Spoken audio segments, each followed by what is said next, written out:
Échange de points de vue dans le cadre de cette rencontre là, que vous avez qui est démarrée depuis quelques heures.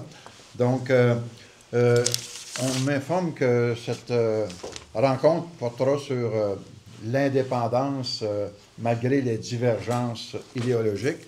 Donc, c'est un peu l'objet de cet échange entre deux organisations qui tout en étant des organisations dédiées à l'indépendance du Québec, portent quand même des idéologies différentes, divergentes, et je pense que ça fait également partie de la richesse de ce mouvement-là, qui a en son sein différentes façons de voir l'indépendance se réaliser.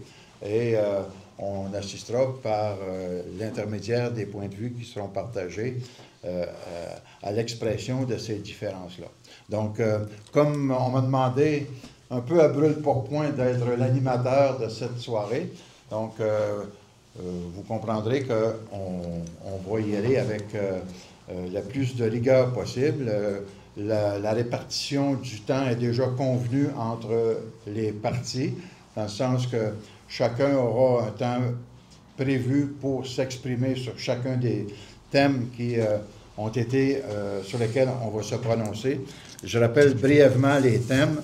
Donc, il y a 5 thèmes qui devront se dérouler à l'intérieur d'une période de 18 minutes. Donc, chacun de ces thèmes-là vont faire l'objet d'abord de l'expression d'un point de vue de chacune des associations, puis un temps dédié à l'échange ou à la confrontation des points de vue. Donc, le débat sera plus ouvert pour cette période-là. Donc, dans un premier temps, chacun exprimera son point de vue en regard de la thématique, et à la fin de l'exercice de ce thème-là, il y aura confrontation, si on peut dire, dans le respect, bien sûr. Je pense qu'on n'est pas là pour... bon, je pense qu'on comprend tous bien, là, ça va se faire dans... Je suis à la fois le modérateur, mais je ne voudrais pas être l'arbitre comme... le dommage collatéral. Voilà. Voilà. Donc, j'en appelle à l'éthique du débat de la part des intervenants lorsque les confrontations auront lieu, puis c'est tout à fait correct qu'elles aient lieu. Donc, voilà pour la mise en bouche de notre exercice. Je vous présente brièvement, vous les connaissez, mais je pense qu'au fin de l'exercice, je vais rapidement vous présenter les protagonistes qui sont autour de la table. Donc, à ma gauche, donc, représentant la nouvelle alliance, donc François Germain, qui en est le chef. Donc, François Germain. Pardon? G-E-R-V-A-I-S. François Gervais. Voilà. Et Soliman Enakili. Oui. Je dois vous présenter comme vice-président. Vice-président. Donc, voilà. Le vice-président, et à ma droite, représentant l'Action socialiste de libération nationale, donc Sébastien Paquette. Est-ce que je dois vous présenter comme le chef? Ah, pas le chef. Ben, pas le chef. Tu peux être donc, le chef si tu veux. C'est aussi, ça saute, donc, membre de l'Action socialiste pour la libération nationale, et Billy Savoie. Est-ce que je dois vous présenter comme le chef, Billy? Ah oui! Bon.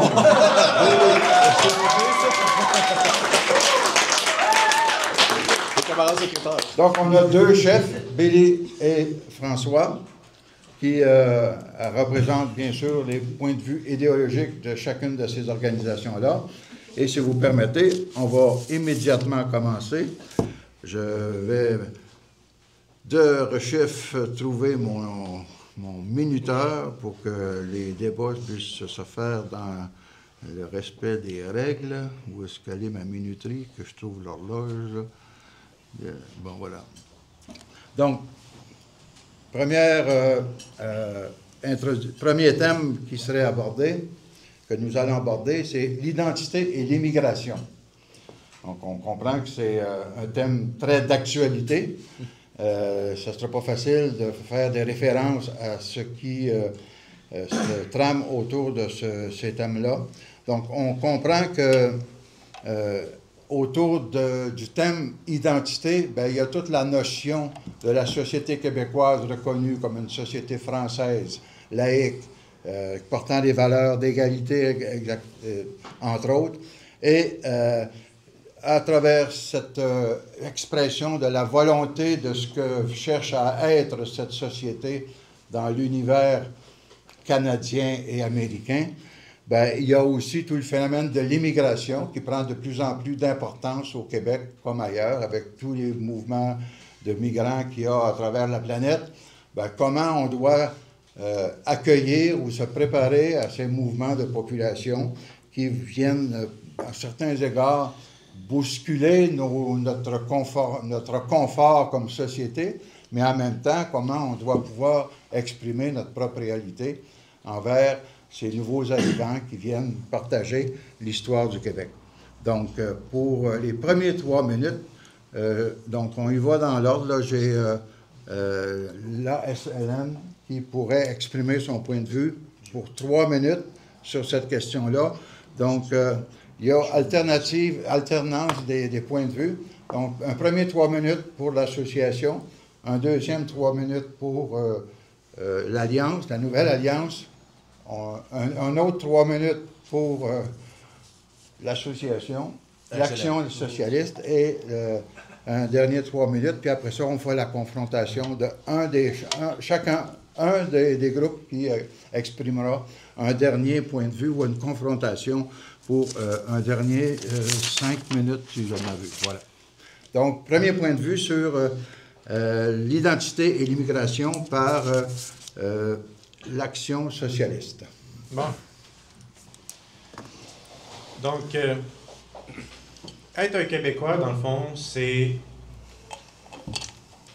L'identité québécoise, ça a commencé avec l'ethnie canadienne-française, avec le projet de colonisation de l'Amérique, le projet francophone en Amérique. Cette belle histoire-là, ce beau projet de société-là, qui est le Québec, ça a commencé là. Ça a continué jusqu'à la modernité avec l'affirmation de la nation québécoise. Notamment, on a essayé de le faire avec les Patriotes. Ça n'a pas fonctionné, mais on s'est repris un peu plus tard avec la Révolution tranquille. Et d'être Québécois, c'est pas une couleur de peau. D'être un Québécois, c'est d'accepter que ton sort individuel, que ta conscience subjective personnelle soit reliée à l'histoire de la majorité historique francophone. Dans le fond, un peu comme Pierre Falardeau disait, c'est « je me fous de quelle couleur de peau que t'es, en autant que tu te joignes à ma cause, je suis ton frère ». Donc moi, c'est un peu ça ma vision, puis à la SLM. Donc le Canada, il est pour le multiculturalisme, ce qui vient effacer la spécificité historique collective québécoise. Mais le Québec doit être pour la convergence culturelle. Donc voilà, je vais laisser Sébastien compléter pour l'immigration. Je vais compléter sur l'immigration. La position marxiste-léniniste, elle est simple. L'immigration de masse, c'est pas souhaitable. On ne veut pas de ça. On ne pense pas qu'un monde avec une humanité a besoin de ça ou devrait en finir à avoir de l'immigration massive. La réalité, c'est que dans un communisme globalisé, on n'aurait pas besoin de quitter son pays pour les conditions matérielles défavorables à l'intérieur de chez soi, dû à une industrialisation qui serait partout sur le globe pour tous les pays, pour tous les peuples.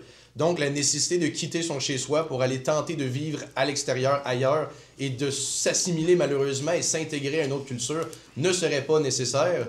Mais évidemment, on n'est pas encore dans le communisme globalisé. Donc, dans la situation actuelle, la situation qui se doit d'être réaliste et pragmatique, c'est celle de se dire l'immigration de masse n'est pas volontaire, n'est pas souhaitée, mais si elle advient, nous devons nous assurer de les bien intégrer. La fameuse phrase de Legault, c'est « en prendre moins, en prendre soin ». On y croit sincèrement, mais il faut que ça se fasse réellement, pas juste un slogan politique quelconque. Donc justement, on veut réduire cette immigration de masse-là, mais on comprend aussi que l'immigration, elle vient ici par une certaine involonté due justement à l'impérialisme croulant qui détruit les pays partout sur la planète. Donc la position marxiste-léniniste, elle est simple. On ne souhaite pas l'immigration de masse, on n'en veut pas. Mais s'il y en a, on va devoir les accueillir dans tous les cas et on fait une bonne grosse distinction entre l'immigration et l'immigrant comme individu dans cette situation qui l'a forcé à venir sur nos terres, notre territoire, et à devoir s'intégrer, parce qu'il n'y a pas grand monde dans la planète qui veut se faire forcer à être intégré, bien qu'il faut le faire. Pas mal ça. Merci. Donc, on a un premier 3 minutes. Je cède la parole maintenant à la Nouvelle Alliance. Pour un premier 3 minutes.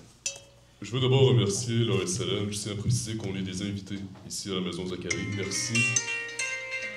Merci aux camarades de l'Action socialiste de libération nationale de nous permettre d'avoir cet échange d'idées. Je suis heureux qu'on ouvre le débat avec le thème identité et immigration parce que la Nouvelle Alliance, je ne pense pas que ce soit un secret pour personne, c'est un des enjeux qui, en ce qui nous concerne, est un des plus fondamentaux dans le temps présent pour l'avenir de la nation québécoise. Il y a un éléphant dans la pièce qu'il faut avoir la maturité et le courage politique de nommer en sortant de la moralisation du débat. Je vais y aller. En janvier 2024, le Québec a franchi la barre des 9 millions d'habitants. Ce n'est pas un accroissement naturel de la population québécoise. Il y a un éléphant dans la pièce. Il faut le nommer. Oui, nous subissons présentement une immigration massive qui est, c'est vrai, la conséquence de notre appartenance à l'entité fédérale canadienne, mais aussi la conséquence d'une collaboration de nos élites politiques et de nos élites économiques qui voient dans cette immigration-là généralement de la main-d'œuvre corvéable, okay? Puis aussi, pour ne rien se cacher, des électeurs serviles. Mais ça, on en reparlera. Pour en témoigner, on a Laval et Montréal qui sont à toute fin pratique, dans leurs réflexes politiques et dans leurs réflexes électoraux, devenus des pays distincts. Les mots ont un sens, il faut peser là, ce que je suis en train de vous dire comme constat. Laval et Montréal, qui sont à toute fin pratique devenus des pays distincts du reste du Québec. Je trouve intéressant l'intervention de Billy à propos de la responsabilité comme notion d'appartenance à une collectivité. Mon camarade a dit, on peut rejoindre la nation québécoise, on peut devenir un Québécois d'adoption en rejoignant sa lutte pour son existence. Je suis un peu plus d'accord. Cependant, c'est quelque chose qui peut être mis en pratique à la condition que la majorité historique, comme le disent les chroniqueurs des Québécois, la majorité historique canadienne-française, demeure majoritaire. Il peut y avoir des Québécois d'adoption. Okay? Il ne faut pas être étriqué, il ne faut pas être hermétique, à condition que justement ils puissent vivre et faire épanouir, faire fleurir une identité dans un environnement qui leur permette, sur 1, 2, 3 générations, qui leur permette de s'assimiler justement à ce grand tronc qui prend racine jusqu'à l'époque de la colonisation française. C'est ce que j'ai à dire pour ouvrir le débat. Merci beaucoup. Donc, on a eu un point de vue qui parlait beaucoup de l'immigration, mais j'aimerais vous entendre dans la perspective d'un Québec indépendant. Qu'est-ce que ça prend pour bien gérer ce défi-là de l'immigration? Peut-être on a encore quelques minutes pour débattre de cette question-là. Donc, on a encore 5-6 minutes, si vous voulez avoir un point de vue. Les leviers nécessaires à une gestion bien assumée, bien contrôlée. Donc, c'est de savoir qu'est-ce qu'on pourrait faire pour bien intégrer les immigrants. OK, bien, premièrement, moi, je pense qu'il faut un pays. Parce que si on a un pays, bien, c'est là qu'on va avoir tous les pouvoirs constitutionnels pour bien intégrer les immigrants. En ce moment, l'immigration massive qui a été faite par les libéraux depuis 8 ans, ça l'a noyé un peu notre histoire. Ça l'a noyé notre histoire. Puis, un peu comme ce que François disait, pour le Canada, pour les impérialistes, pour les financiers, l'immigrant est de la main-d'œuvre. Donc, voilà. Mais en attendant, on n'a pas le choix. Moi, je peux vous donner un exemple. Je suis un enseignant au secondaire en culture et citoyenneté québécoise. J'ai fait ma maîtrise pour bien comprendre ce programme-là. Je l'ai enseigné pendant 4 ans. J'ai enseigné un peu éthique et culture religieuse. Puis, je peux vous dire que notre système d'éducation, dans sa conception culturelle du Québec, est complètement dans le champ. Parce que éthique et culture religieuse, puis là, je ne vais pas trop m'étendre là-dessus, qu'est-ce qui enseignait aux nouveaux arrivants puis aux Québécois nés ici? C'est que la force du Québec, c'est qu'il n'y a pas une histoire commune, c'est qu'on est plein de minorités. Mais est-ce qu'on est vraiment juste plein de minorités, le Québec, ou on a une histoire commune? On a une histoire commune. Mais tu sais que culture religieuse, c'est ça que ça venait transmettre. Puis maintenant, avec le cours de culture et citoyenneté québécoise, on est passé des petits nous, du communautarisme multiculturel, au je me moi. Le je me moi, c'est de dire qu'on n'est plus des petits nous, on est juste des individus. Je suis une personne qui s'imagine qui je suis dans ma tête. Je suis une femme, un homme non-binaire. Je peux être tout ce que je veux. Puis c'est ça que ça vient transmettre, ce programme-là. C'est une fragmentation encore plus avancée que le CR. Moi, je trouve ça triste. Je trouve qu'il faudrait qu'il y ait une réforme en éducation dans l'enseignement de la culture. Un vrai universalisme du nous historique québécois. Donc ça, ce serait une bonne première chose. Je ne sais pas si vous voulez. Un point de vue différent. Oui. Oui. Je trouve ça intéressant, monsieur, les points que vous abordez. Vous parlez souvent justement de la culture, de l'identité québécoise, mais j'ai l'impression que vous tournez autour du pot, notamment à faire la caractéristique principale et le substrat de l'identité québécoise qui est, on va se le dire, comme on a dit tantôt, on va manger nos mots, qui est une ethnie aussi. Il y a une ethnie québécoise qui est issue des 60 000 colons qui restaient à la conquête anglaise de 1760. Et de ce fait-là, il y a... Vous pouvez continuer encore pour une minute.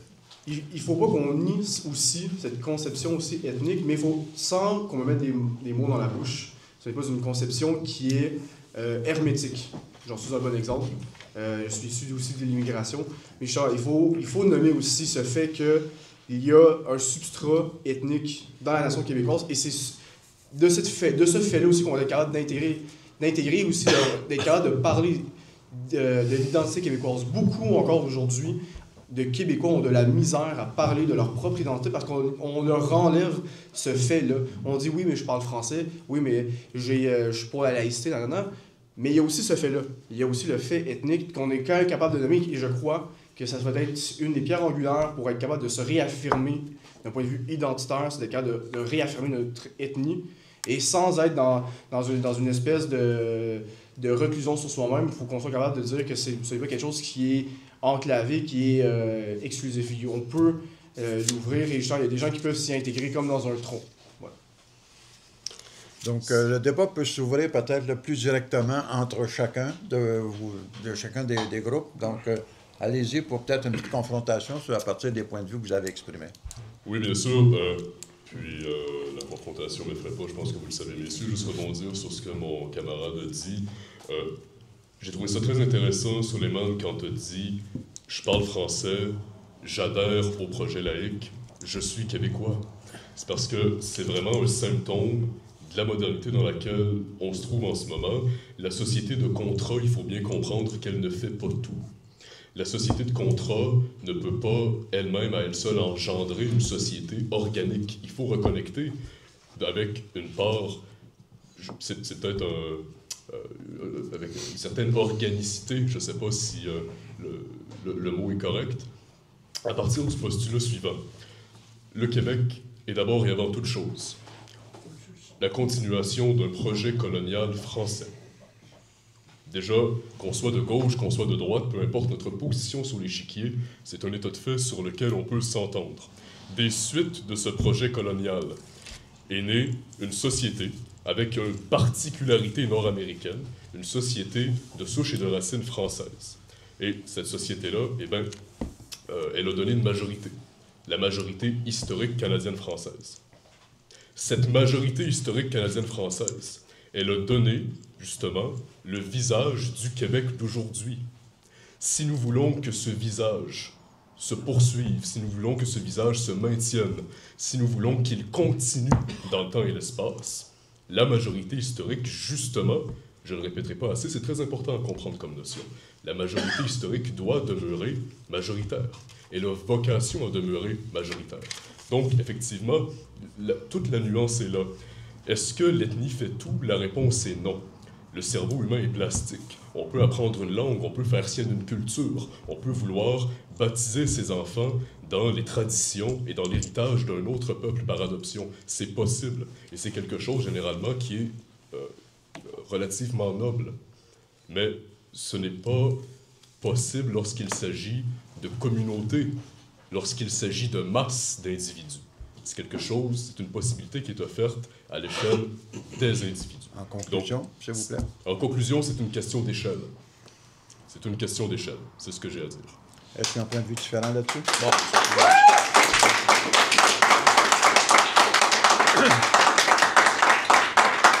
Pour un dernier 2 minutes sur cette question-là. Bien, évidemment, il fallait s'y attendre. Là, on allait avoir évidemment des vocabulaires qui se distinguent. Quand vous avez dit qu'on tournait autour du pot par rapport à l'ethnie, nous, on veut juste caractériser l'élément que, à l'époque féodale, l'ethnie, c'était l'atteinte un peu finale d'une communauté. Et dans une époque plus capitaliste, l'atteinte finale, c'est une nation. L'ethnie, elle disparaît pas, c'est juste que l'ethnie, elle devient une composée de la nation. L'ethnie majoritaire et l'ethnie minoritaire, quand vous dites une ethnie, il y a des gens qui peuvent s'y ajouter, il peut y avoir des adoptés dans l'ethnie. Bien, si on compose donc, il y a l'ethnie majoritaire, et si ces gens-là s'intègrent, ils ne s'intègrent pas à l'ethnie majoritaire, et c'est des ethnies minoritaires qui s'intègrent donc à la nation, qui est le tout commun, qui partage la même valeur et la même, comme dans la définition de la nation de Staline, la même psyché nationale qui compose ensemble une nation. Et quand ils partagent cette psyché qui est les coutumes, les comportements, les habitudes de vie, la consommation, les valeurs, les traditions, quand ça c'est partagé, la distinction ethnique entre la majorité et la minorité ne devient que des caractéristiques qui sont, on pourrait dire génétiques, on pourrait dire couleur de peau, on pourrait dire caractéristiques physiques. Fait que c'est pour ça qu'on fait un attachement plus à la nation, parce que la nation, c'est ce qui nous projette plus loin, justement, dans un stade capitaliste où on est rendu. Merci. J'avais déjà 2 minutes? Ça fait déjà 18 minutes. Ben, écoute donc.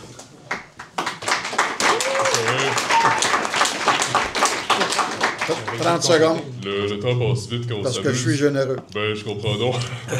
Monsieur généreux, je comprends que... je comprends qu'on vous reconnaisse comme tel. Pour répondre à Sébastien, fort intéressant, merci, mais la psyché collective est le fruit de quoi? La nation est le fruit de quoi?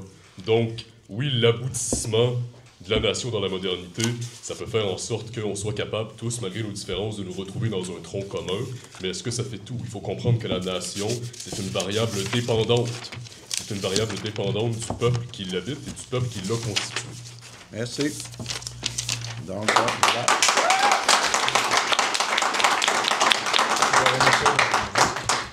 Deuxième thème, État et économie. Donc, on comprend que quand on parle de l'État, surtout de l'État du Québec, on reconnaît à l'État une grande responsabilité en matière de développement économique, que ce soit par le biais de ses institutions comme la Caisse de dépôt, Investissement Québec, comme étant le gestionnaire de la forêt publique, qui est quand même un levier important du développement, l'hydroélectricité par Hydro-Québec, donc la répartition de la richesse que ça donne comme responsabilité de l'État dans la matière économique.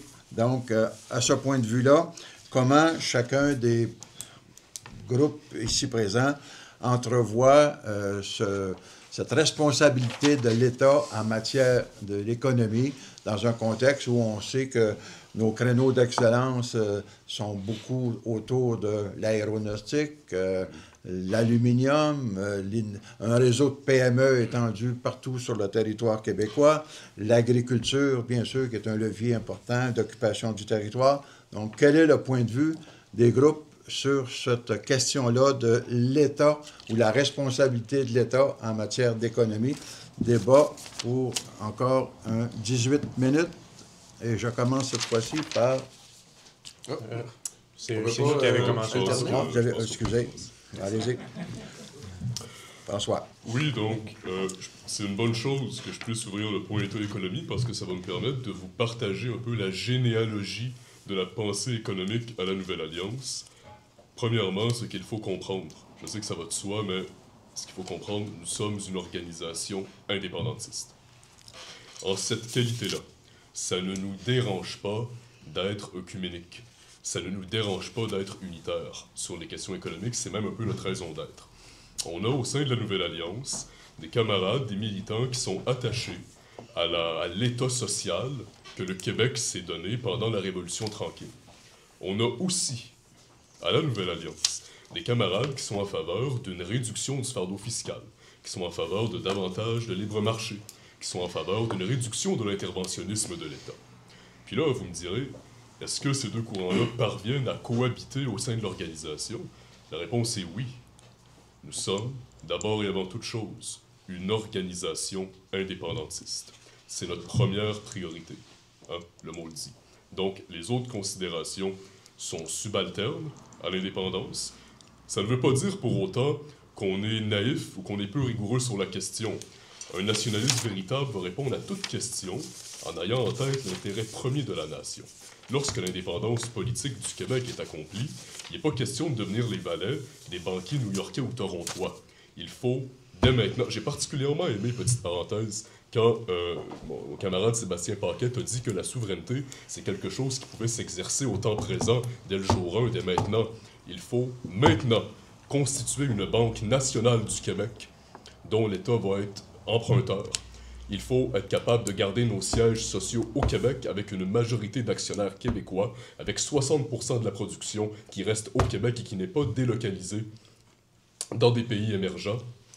Il faut être capable de favoriser l'achat local, les circuits courts, favoriser nos PME, avec une obligation d'acheter québécois pour nos entreprises. Quelques mesures là parmi d'autres, on va avoir l'occasion de les développer davantage, j'en suis convaincu. Est-ce que tu veux rajouter quelque chose, Suleiman, ou je passe le micro à la SLA? Parfait, merci.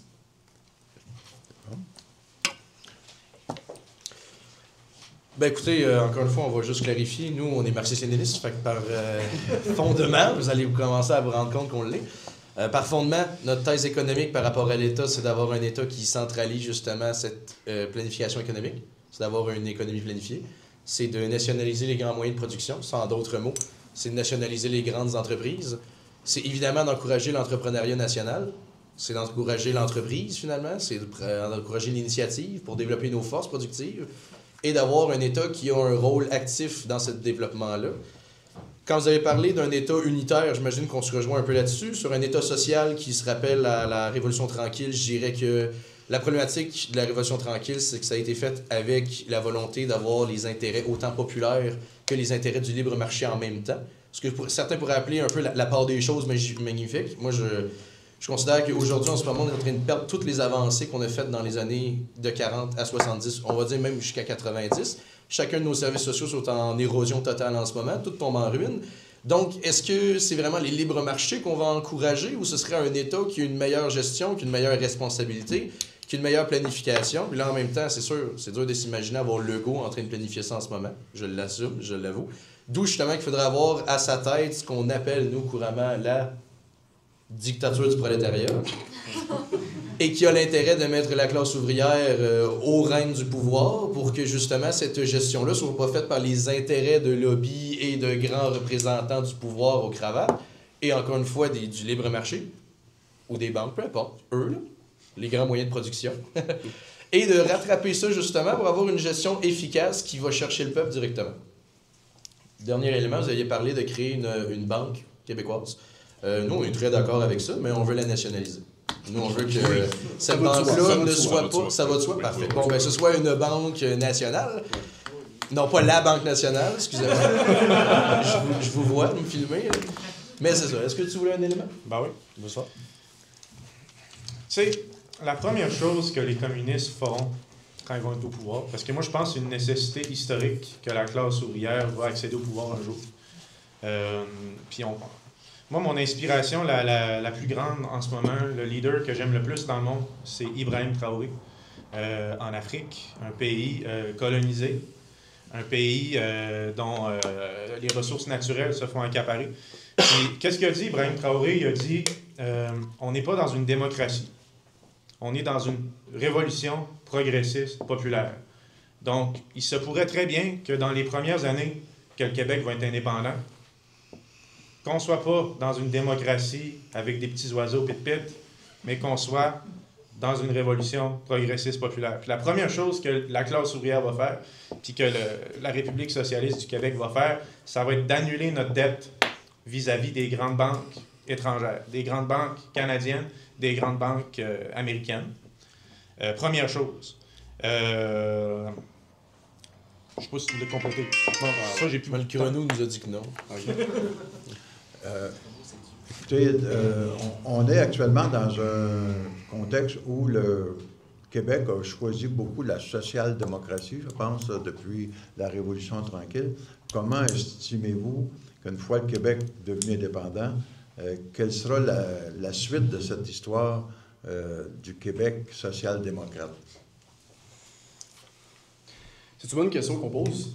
Premièrement, à la Nouvelle Alliance, nous avons plusieurs points qui touchent justement le point de vue économique. On a vu que justement, malgré la social-démocratie de cet État-là, il y a eu des lacunes, notamment du point de vue de nos grandes entreprises. On a voulu bâtir un Québec Inc. fort depuis des décennies qui, malheureusement, comme on le voit de plus en plus, s'effrite avec le temps. Et notamment à cause du grand capital qui vient racheter nos entreprises et vient les délocaliser à l'autre bout du monde. C'est pour ça que nous, à la Nouvelle Alliance, on a quelques idées de point de vue de nos grandes entreprises parce que nous ne sommes pas, malheureusement pour vous, des communistes qui veulent abolir la propriété privée. Nous y tenons quand même un minimum. Et c'est pour cela que on croit que l'intelligence des Québécois et nos patenteurs ont le droit de pouvoir exporter leurs compagnies à l'étranger, de pouvoir former nos propres multinationales. Or, pour ne pas tomber dans le piège des grandes multinationales américaines, comme il est déjà arrivé, nous avons quelques barèmes à respecter pour ces entreprises. Par exemple, que pardon, excusez, j'appuie sur le ton. Allô? Tu potentiellement manqué de batterie, la batterie non, est faible. C'est bon. Oh. OK, je recommence. Il y a des barèmes à respecter pour les grandes multinationales, notamment que les sièges sociaux restent au Québec. Si vous déménagez votre siège social, vous perdez tous vos privilèges et même qu'à la limite, on vous rachète. Ensuite, que 60% de la production reste au Québec. L'un des grands drames de notre monde industriel et manufacturier, c'est d'avoir délocalisé les productions à l'étranger. Même si les compagnies restaient avec un siège social au Québec, on délocalisait à l'autre bout du monde, dans le tiers-monde. Ou encore que 60% des actionnaires soient québécois. Il faut que les actions, qui sont les vrais maîtres des entreprises, soient québécois dans un point de vue nationaliste comme on veut défendre. Ou encore que, par exemple, que, bien sûr, les conseils d'administration soient encore composés majoritairement de Québécois. C'est comme ça que, malheureusement, on constate que beaucoup de monde dans le monde indépendantiste ne traite pas assez bien cette question-là de comment on va encadrer les entreprises pour qu'elles restent québécoises. Et c'est ce que nous proposons, notamment justement pour continuer cette social-démocratie, ou la faire évoluer aussi.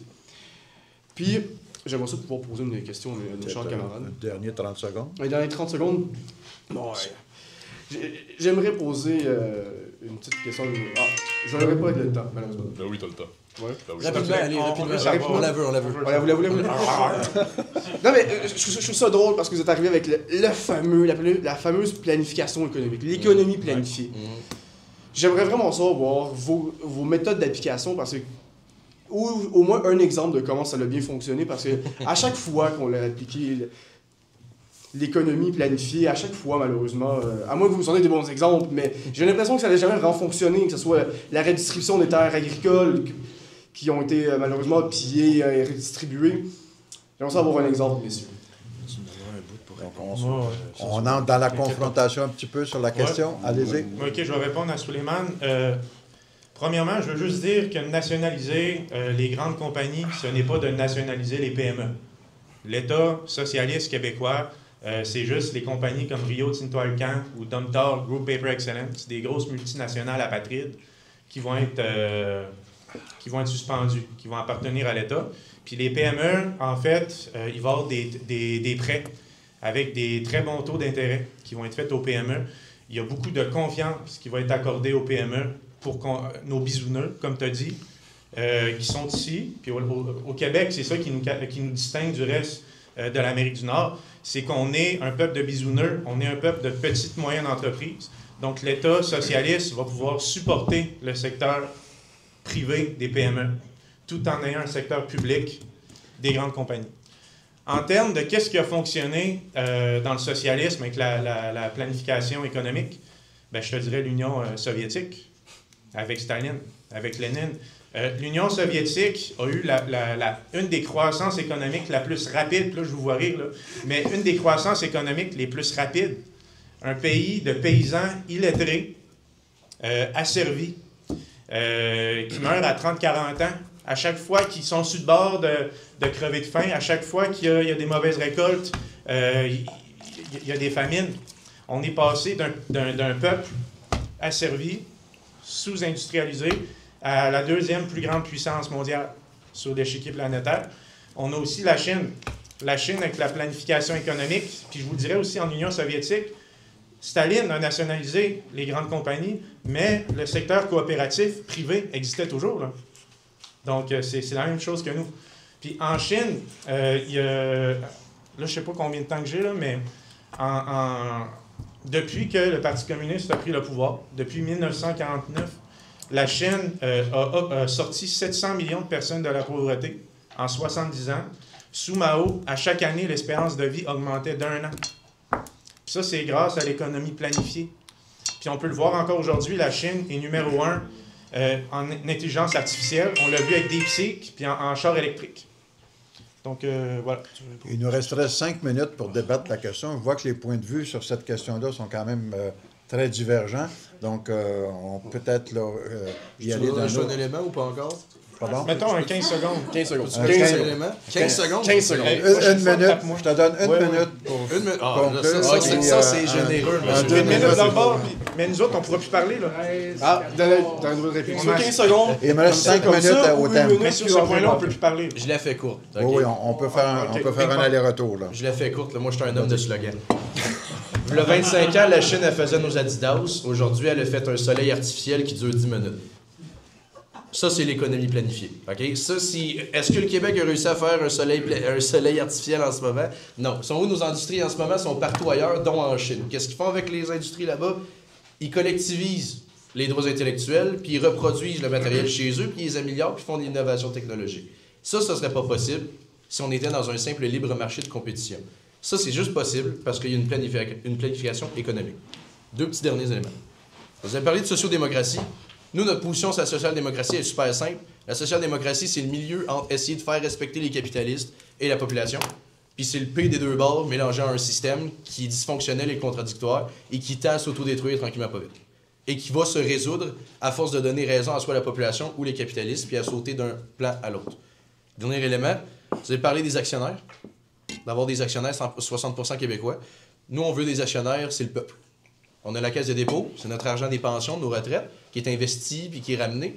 Nous, on veut que les compagnies québécoises nationalisées, les actionnaires, ce soit la population, et que cet argent-là leur revienne, soit en frais de service ou en réduction d'impôts, jusqu'à atteindre un jour plus d'impôts.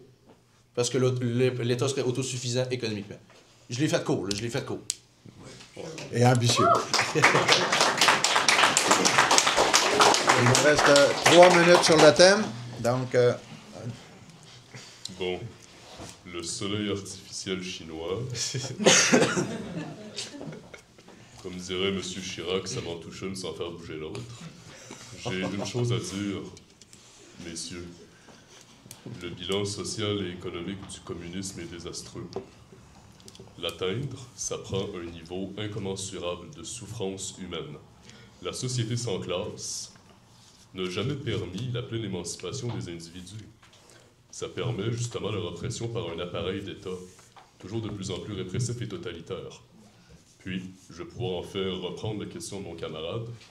Nommez-moi une société communiste où justement l'individu, le prolétaire, le travailleur, que je crois vous aimez d'un amour sincère, n'a pas été écrasé par l'appareil d'État.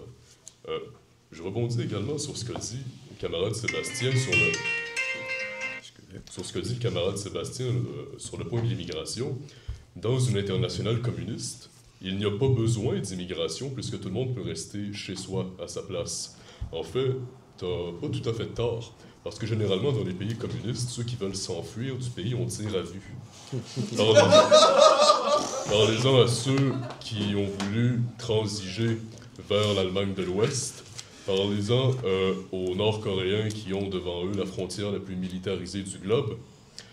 Je ne pense pas que ce soit quelque chose d'enviable pour les Québécois. Je ne pense pas qu'on s'adresse à leur intelligence, notamment quand on fait la promotion d'une société communiste dans le post-indépendance. On va en parler tantôt du Québec post-indépendance. Puis, fouillez-moi comment, dans une perspective où tout est planifié économiquement, On incite à, justement, l'innovation économique. On incite à l'entrepreneuriat. On incite à l'effort. On incite à ouvrir de nouvelles perspectives et de nouvelles possibilités. Trouvez-moi un pays communiste où, justement, on a pu avoir ces choses-là sur la table. Personnellement, j'en trouve pas. C'est peut-être mon inculture, mais j'en douterais. 30 secondes au thème. J'aimerais aussi rajouter, notre ami Billy parlait genre de l'Union soviétique qui lui a tellement encensé et tout. Effectivement, quand tu sors, tu dis à la deuxième puissance mondiale, c'est impressionnant, surtout quand on sait qu'on a lu Dostoïevski, tout ça, on sait d'où ça sort. Mais en même temps, je me dis, c'est quoi le prix humain? Parce que quand on connaît les désastres des famines staliniennes, on peut en demander aux Ukrainiens qui ont bien bavé avec Staline, la redistribution des terres, tout ça, c'est quand même cher payé pour devenir une deuxième puissance qui va finalement s'effondrer. Fait que, écoute, j'attends encore l'exemple du communisme qui a fonctionné. Merci.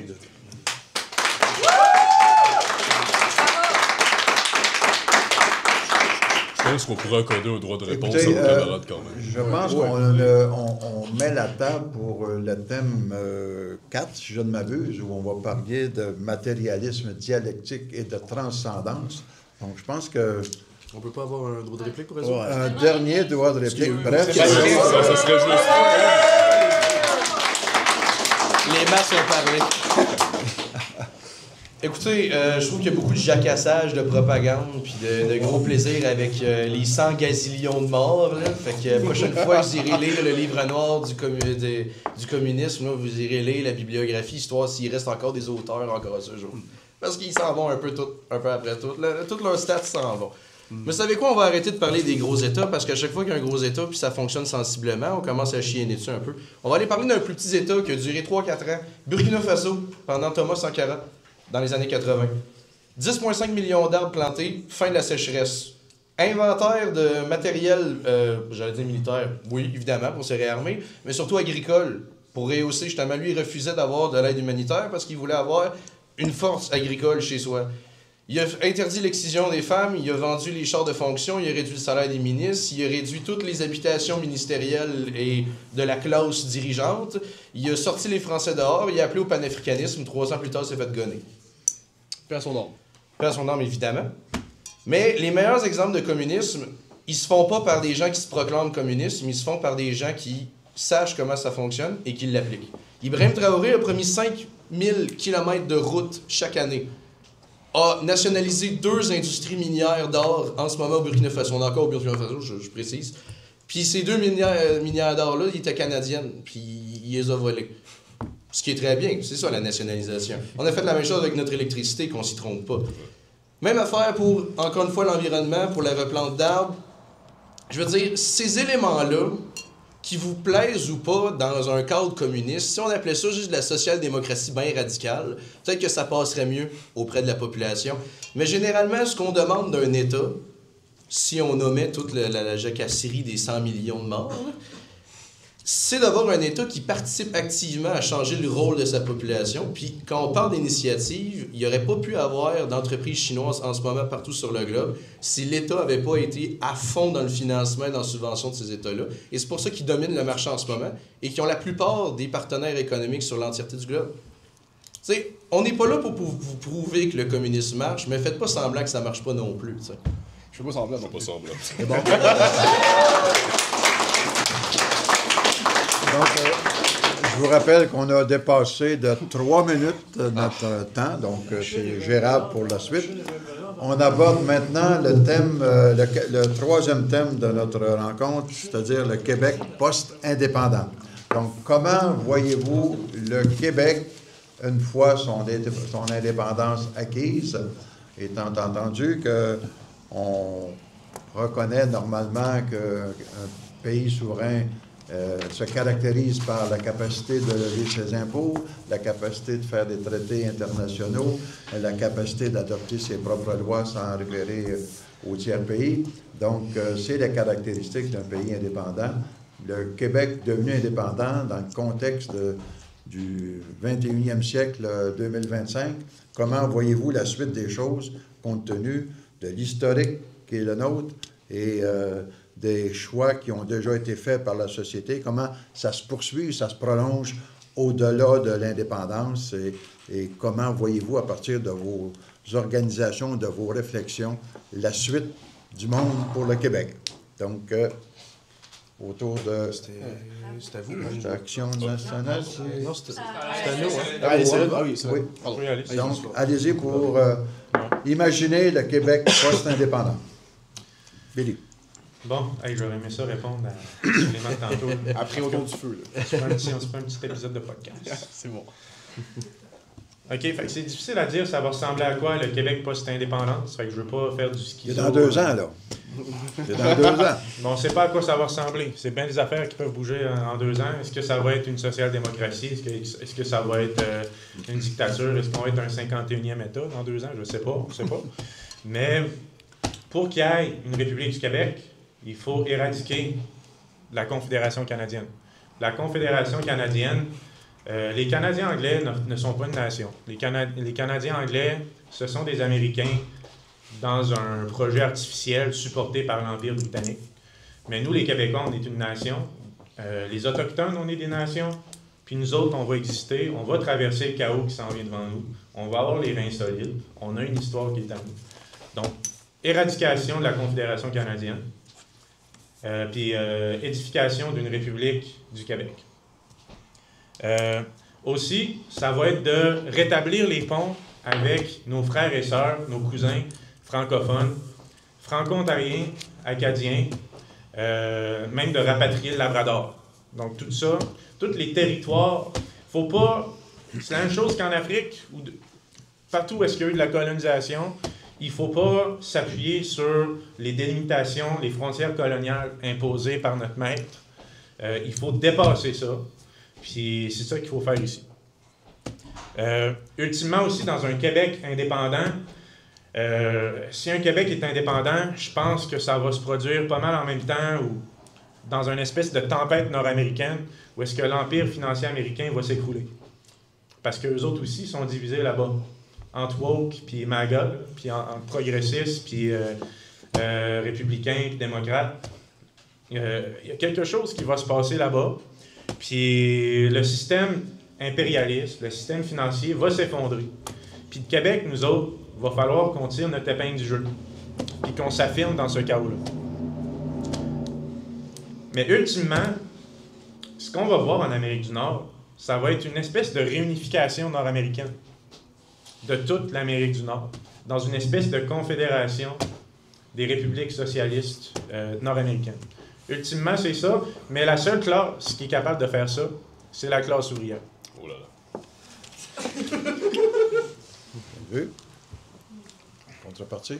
Oui, Sylvain. Intéressant. Encore là, on voit la nuance marxiste dans votre débat. C'est très bien, on est là pour ça. Mais nous voulons proposer peut-être quelque chose d'un peu plus original que l'internal socialiste, l'internal marxiste, puis de la dictature du prolétariat. Nous, à Nouvelle Alliance, ce que nous voyons pour le Québec post-indépendance, c'est une volonté de puissance. C'est surtout une projection de cette volonté de puissance. À commencer par l'Amérique. J'ai bien aimé ton intervention, Billy, justement, autour des francophones hors Québec. Parce que nous, c'est ce que nous croyons aussi. Nous croyons que le Québec doit être le phare de l'Amérique française. Ou, comme dirait notre cher chanoine Lionel Groux, doit être le foyer spirituel de cette Amérique française. Nous voulons faire rayonner et faire fructifier toutes ces communautés en dehors du Québec. Faire en sorte que ce soit des piliers dans la région et qui sait, pourquoi pas, dans un avenir à moyen ou à long terme, pourquoi pas les rapatrier dans leur État national québécois. Aussi, quand on parle de projection de puissance, on ne parle pas juste de l'Amérique, on parle aussi de l'international. L'un des plus beaux legs de la Révolution tranquille fut la doctrine Guérin-Lajoie, où on s'est doté de délégations diplomatiques à travers le monde. C'est un héritage faramineux pour nous autres pour pouvoir se projeter, parce que ne faut pas qu'on se mente. Là. Si on commence à avoir une armée, on va commencer par rivaliser avec les Américains. Or, ce qu'on peut faire, c'est bâtir notre diplomatie comme étant notre arme principale. Et plusieurs pays, souvent des pays justement avec une plus petite démographie, comme ça, utilisent ça et ça leur sert très bien. Vous avez parlé justement de nos liens avec les pays francophones. On a des camarades justement qui viennent d'Afrique ici et qui nous ont parlé justement des liens que nous avons avec eux. C'est un bon exemple de diplomatie forte qu'on peut établir en Afrique francophone. Je suis moi-même marocain, je sais qu'il y a des bonnes relations entre nos deux pays. Il y a aussi les pays d'Amérique latine. Même encore là, il y a eu beaucoup de socialisme là-bas, il y a eu beaucoup d'impérialisme. Nous sommes tous sous la domination de la doctrine Monroe. Nous avons ce lien-là, surtout, faut qu'on se le dise, on a un lien catholique ensemble, ce qui nous joue. Et pourquoi pas aussi pousser un peu plus loin? On va dire que je suis un peu fantaisiste, mais il y a d'autres pays avec qui on partage beaucoup de liens communs, qui sont les pays nordiques. La Suède, la Norvège, l'Islande, le Danemark, ce sont des pays avec qui on peut faire une alliance nordique dans un enjeu qu'on ne parle pas assez souvent, qui est celui de l'Arctique. Une grande alliance avec des pays qui partagent la même conception de l'État pour être capable de faire face à cet enjeu, ce grand enjeu qui va être primordial demain et auquel nous devons, si nous voulons être un État qui projette sa puissance, être capable d'intervenir. Alors, ceci est notre vision du Québec post-indépendance, un État qui soit capable de se projeter et d'être puissant.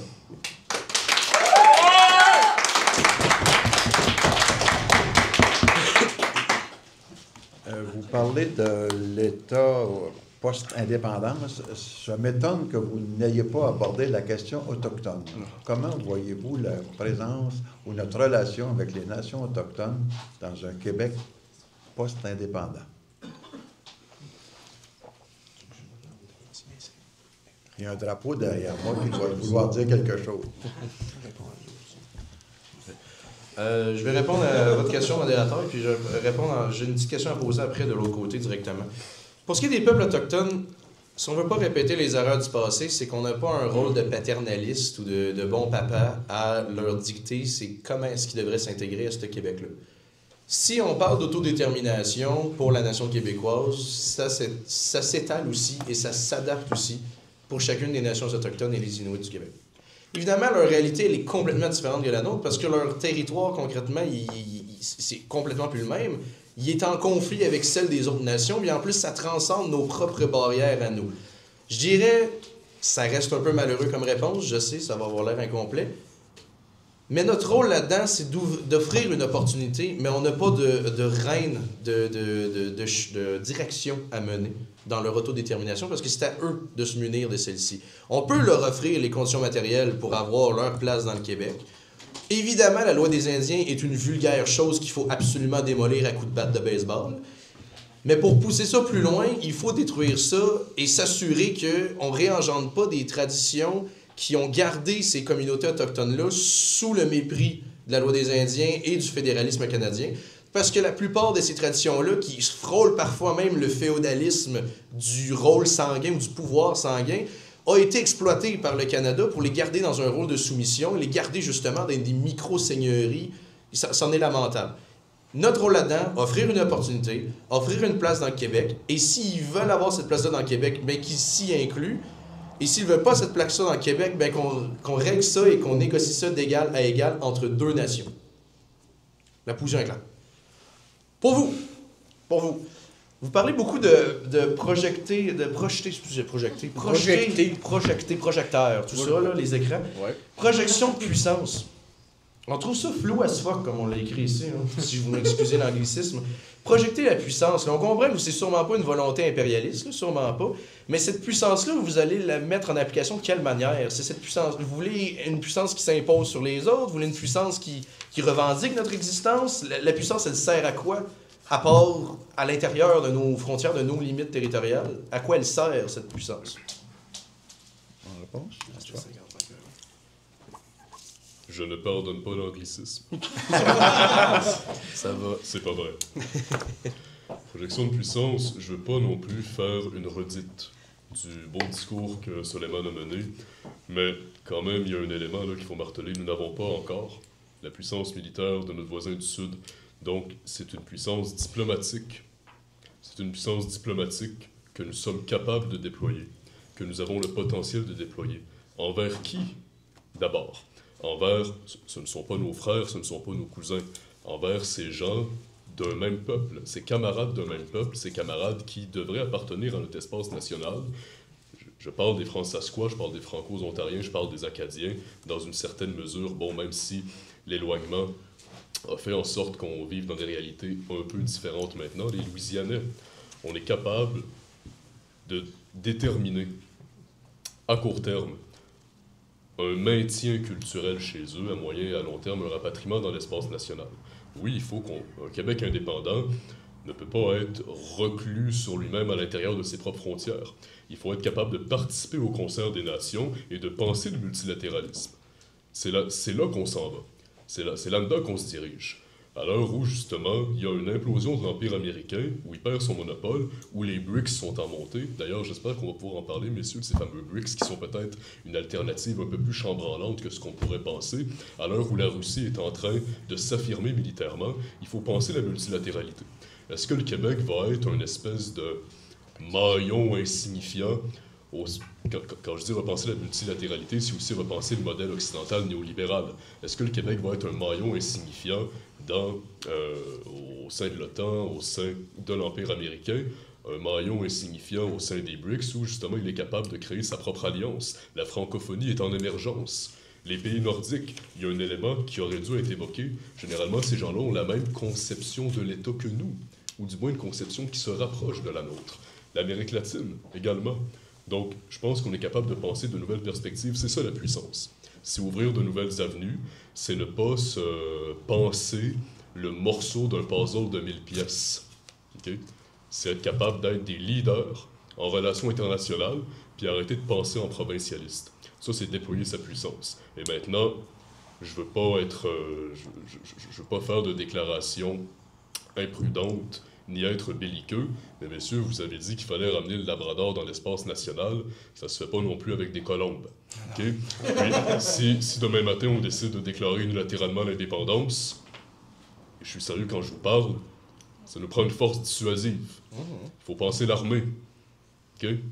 C'est des choses qu'il faut mettre sur la table dès maintenant, si ceci c'est le vrai débat des chefs, puis si on est un moindrement sérieux.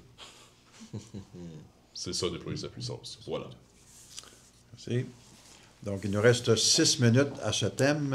Donc, la question de la francophonie, le Québec est quand même une réalité particulière dans l'Amérique du Nord, dans un océan francophone.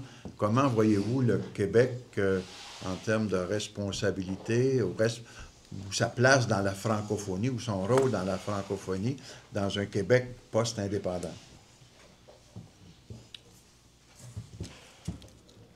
Juste pour revenir sur Coulomb très rapidement, on est très d'accord là-dessus, évidemment. C'est parce qu'on considère que justement ces populations francophones-là ont besoin d'une certaine libération. C'est pas une annexion, c'est pas imposé de force. On doit rapatrier ces territoires-là parce qu'ils ont été séparés injustement. Le questionnement par rapport à la puissance, c'est justement à la limite, elle s'établit où? Nous, on établit que quand on a rapatrié ces sources-là, cette puissance-là, elle sert défensivement. Là, la question était plus à ce niveau-là. Vous avez l'occasion d'y répondre, j'aimerais la réponse. Pour ce qui est justement de la population francophone, je pense que le rôle qu'on a joué, c'est de démontrer que la majorité de la population francophone se trouve à l'extérieur du cadre européen. La majorité de la population francophone a quelque chose à ajouter. Là, je parle, oui, en Amérique, un petit peu en Amérique latine, un tout petit peu, mais surtout en Afrique. Ces gens-là ont toute une chose à rajouter à cette union. Là. Vous parliez d'union francophone. Qu'elle soit francophone, qu'elle soit socialiste, qu'elle soit, dans tous les cas, une union est nécessaire avec le Québec. Le Québec ne pourra pas faire ce qu'il veut faire seul. Ça, c'est clair. À moins qu'on se munisse justement d'un État solide, d'une réindustrialisation complète et d'une dictature du prolétariat avec une économie planifiée. Hey, ça revient-tu au même sujet? C'est beau, ça? Est-ce que tu veux parler, Billy? Non, moi, pour ce point-là, je suis correct. C'est tautologique. Ouais. Oui, bien, c'est parce que la solution, elle se trouve dans la question elle-même. Si on veut un Québec indépendant, on ne pense pas que le Québec va garder sa position actuelle. On ne pense pas qu'il va rester dans le G20, dans le G7, dans l'OTAN. On ne pense pas qu'il va devenir, comme je le disais plus tôt. Puis je sais que vous ne le pensez pas non plus, mais le point, c'est de dire, alors comment est-ce que le Québec va avoir cette puissance-là? Où elle va chercher son argent? Est-ce qu'on va attendre que des compagnies étrangères comme Stablex, comme toutes les maudits Nordvolt, puis n'importe quelle compagnie européenne, s'installent chez nous avec notre argent, avec nos ressources pour faire ce qu'ils veulent? Parce que c'est ça votre idée du libre marché, c'est d'attendre que des grands messies arrivent avec leur grand portefeuille, nous utilisent comme du cheap labor, puis qu'on attende que les taxes à un moment donné rentrent pour financer une armée pour aller rattraper le Labrador. Moi, je suis désolé, mais je pense pas qu'on ait besoin d'un chef avec un gros portfolio financier étranger qui s'installe ici pour fonder des compagnies. Je pense que l'État est capable de se munir de ses propres intellectualistes, de ses propres innovations technologiques et de fonder des industries de chez nous. Histoire que le monde de chez nous ait des jobs chez nous, avec des boss de chez nous, et que cet argent-là, elle revienne chez nous, pour le monde qui travaille chez nous.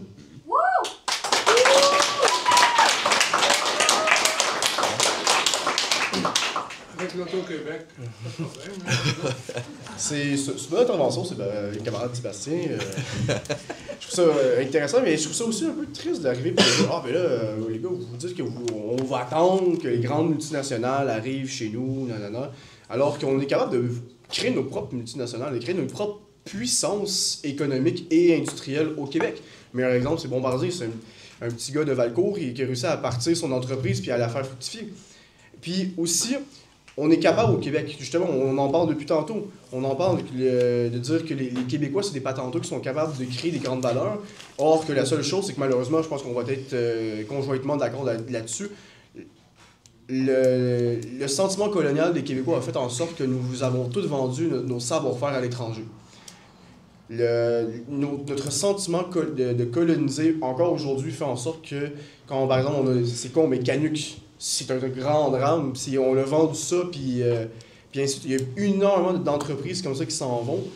Puis je pense pas que malheureusement ce soit par une nationalisation magique de tout ça qu'on va réussir à s'en sortir. Il faut qu'on soit capable de donner aux gens la capacité de monter leur entreprise. Puis ça passe par l'innovation. Par exemple, dans les nouveaux domaines.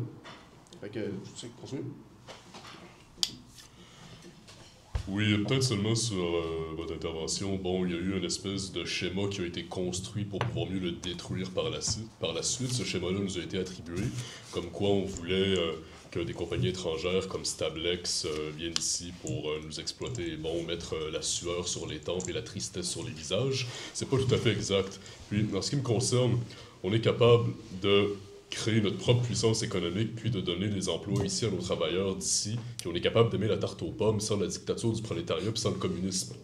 En tant que je suis concerné, la quarantaine de pays qui ont tenté l'expérience communiste, mis à part ceux que vous m'avez nommés, là, je suis intéressé quand même par le personnage du capitaine Traoré, mais l'exception ne fait pas la règle. La quarantaine de pays qui ont tenté l'expérience communiste, ça n'a pas fonctionné. Donc, c'est ce que j'ai à rétorquer là-dessus. Mais tu sais, je pense qu'on s'est pas compris parce que moi, je comprends pas ce que vous voulez dire par volonté de puissance, puis projection de puissance, puis de...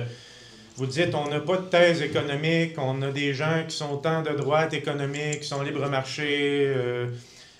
En fait, qu'est-ce que vous dites pas, c'est que vous êtes pour le libre-marché à la Nouvelle Alliance. Mais une espèce de libre-marché un peu régulé. Mais le Québec, on en a fait la douloureuse expérience du libre-marché depuis 30, 40, 50 ans.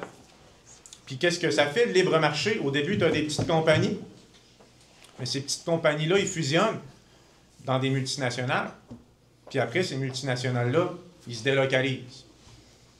Donc, dans ce contexte-là, comment est-ce que vous allez faire la Nouvelle Alliance avec un programme qui introduit un peu le libre-marché? Comment vous allez faire pour ramener les jobs ici puis empêcher que les multinationales délocalisent, si c'est pas pour nationaliser les entreprises, la grande industrie? Bon, premièrement, les petites entreprises qui fusionnent entre elles et qui créent des multinationales, j'ai pas l'impression que ce soit particulièrement ça l'expérience de nos PME. Ensuite, ce que je veux dire, c'est que Canuck puis Louis Garneau ont justement été délocalisés dans un pays communiste, la Chine. Ça a été permis, étant donné que la Chine a gardé une certaine ouverture au marché. Nous, à la Nouvelle Alliance, c'est pas une incohérence de dire qu'on a autant des gens de droite que de gauche économique dans notre rang. Ce qu'on dit, c'est qu'on n'est pas un parti politique. On ne sent pas la nécessité ou l'impératif d'avoir un programme économique en 150 points qui va venir couvrir tous les pans de la vie économique et sociale. On est d'abord et avant toute chose un mouvement indépendantiste. Maintenant, il y a des questions qui sont subalternes à l'indépendance nationale. Si on décide d'être aussi étriqué et dogmatique que des marxistes-léninistes, on va continuer à être 4 ou 5 dans la même maison, ça n'a aucun sens. Donc, je suis content de voir que le SLN a un certain sérieux et une certaine rigueur en la matière, mais on décide d'ouvrir les perspectives puis d'avoir un angle d'avoir un angle un peu plus aigu, OK? Puis justement d'ouvrir les portes à des indépendantistes qui ont différentes conceptions de l'économie. C'est comme ça qu'on va permettre d'avoir une éthique de la convergence, de faire en sorte que la convergence, c'est une pratique politique sérieuse, puis aussi de pouvoir conquérir les gens avec notre projet d'indépendance. Est-ce que vous pensez sérieusement, on est maintenant à des biens, là, au Lac-Saint-Jean, est-ce que vous pensez sérieusement qu'on s'y s'en donnait à une espèce de porte-à-porte ou à une séance d'appel ou de fichage que les Saguenayens et que les gens du Lac-Saint-Jean vont être convaincus par un projet marxiste-léniniste qui serait couplé au projet d'indépendance nationale? Je pense qu'on se ferait fermer la porte au nez, qu'on se ferait accrocher au nez. Bien sérieusement, les gens n'en veulent pas. Ce que les Québécois veulent, c'est une patrie qui soit investie de leurs plus grandes aspirations, c'est-à-dire pouvoir se développer en tant qu'individu, pouvoir se développer culturellement, se développer identitairement, rester maître chez eux, économiquement. Mais ça passe pas par un appareil d'État répressif, comme on le voit dans l'intégralité des régimes communistes.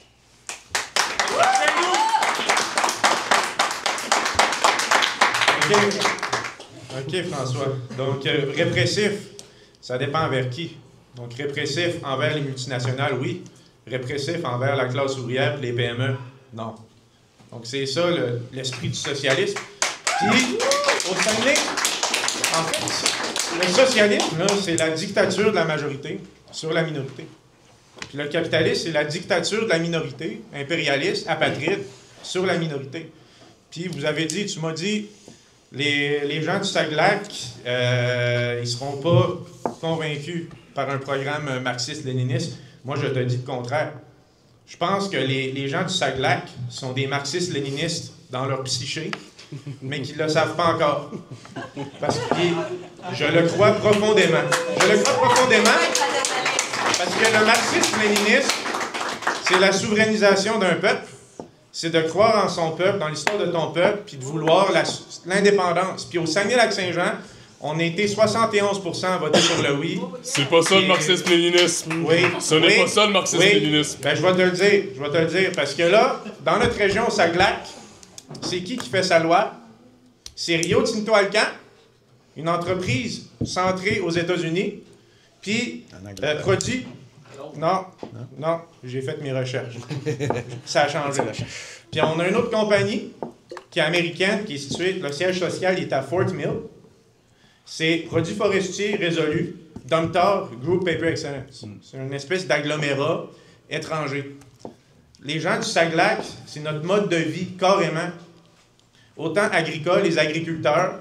Onésime Tremblay, c'était un agriculteur qui s'est battu pour son mode de vie. Nos PME, toutes nos petites shops de bois, nos petites compagnies, Simard, Barrette et compagnie, toutes ces petites shops-là, ils se font manger par des rapaces étrangères, américaines. Puis, les gens du Saguenay, qu'est-ce qu'ils veulent? C'est de la justice. Qu'est-ce qu'ils veulent? C'est de retrouver leur mode de vie. Mais ils ne pourront pas retrouver le mode de vie de l'ancien temps. Il faut aller de l'avant. Puis c'est avec le marxisme-léninisme, c'est avec la nationalisation qu'on va aller de l'avant.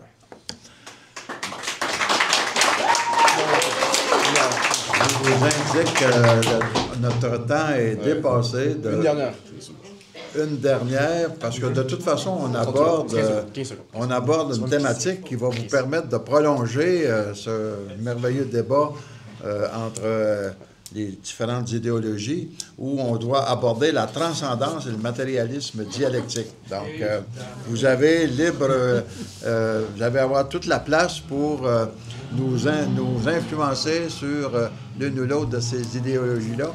Donc, on comprend qu'on va rentrer dans un exercice de concept là, beaucoup plus, je dirais, intellectuel. Donc, je demanderais aux différents intervenants d'être le plus vulgarisateur possible de ces concepts-là, parce que on pourra faire des thèses longuement, puis je pense que ça fait l'objet de thèses, que ce soit par Engels, Marx et tout ce beau monde-là, qui ont réfléchi ces beaux enjeux-là au fil de l'histoire pour influencer les comportements ou les orientations idéologiques et politiques des différents peuples. Donc, je vous laisse aller là-dessus. C'est un débat qui est quand même particulier, là, mais libre à vous de débattre de l'une ou l'autre de ces théories-là. de la transcendance dialectique, le matérialisme dialectique. Donc, qui veut lancer le débat? Je pense que c'est à vous. Quatrième Donc, point. allez-y.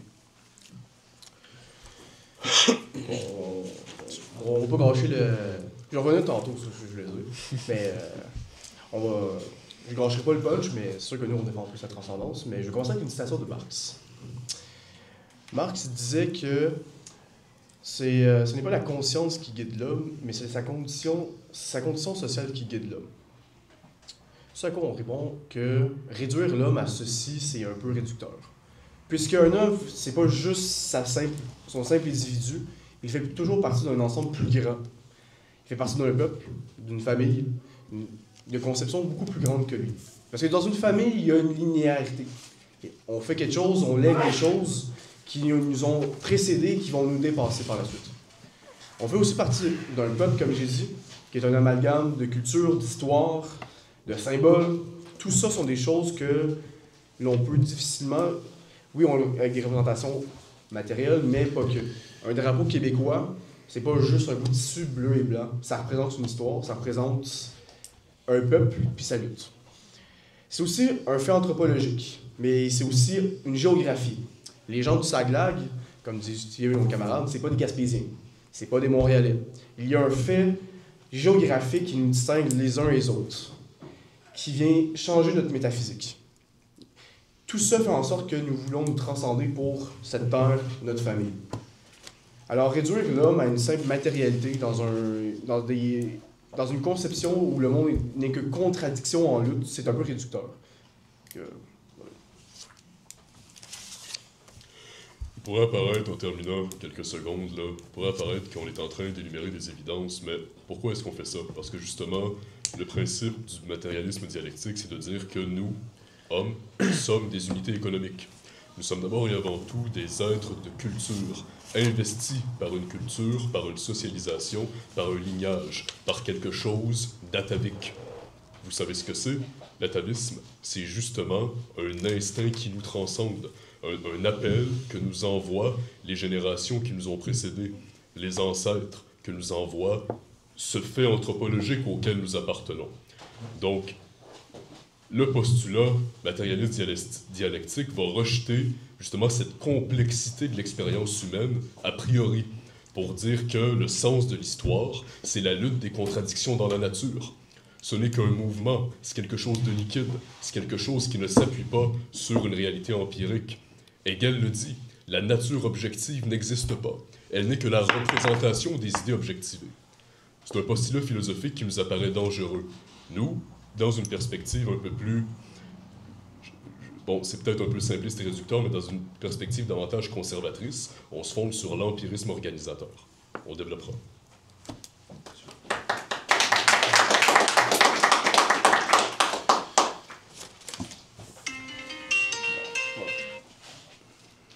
Là, j'essaie de penser comment vous... En tout cas, je peux y aller. Ouais, vas-y, parce que je réfléchis. Non, il n'y a pas de problème. Vas-y.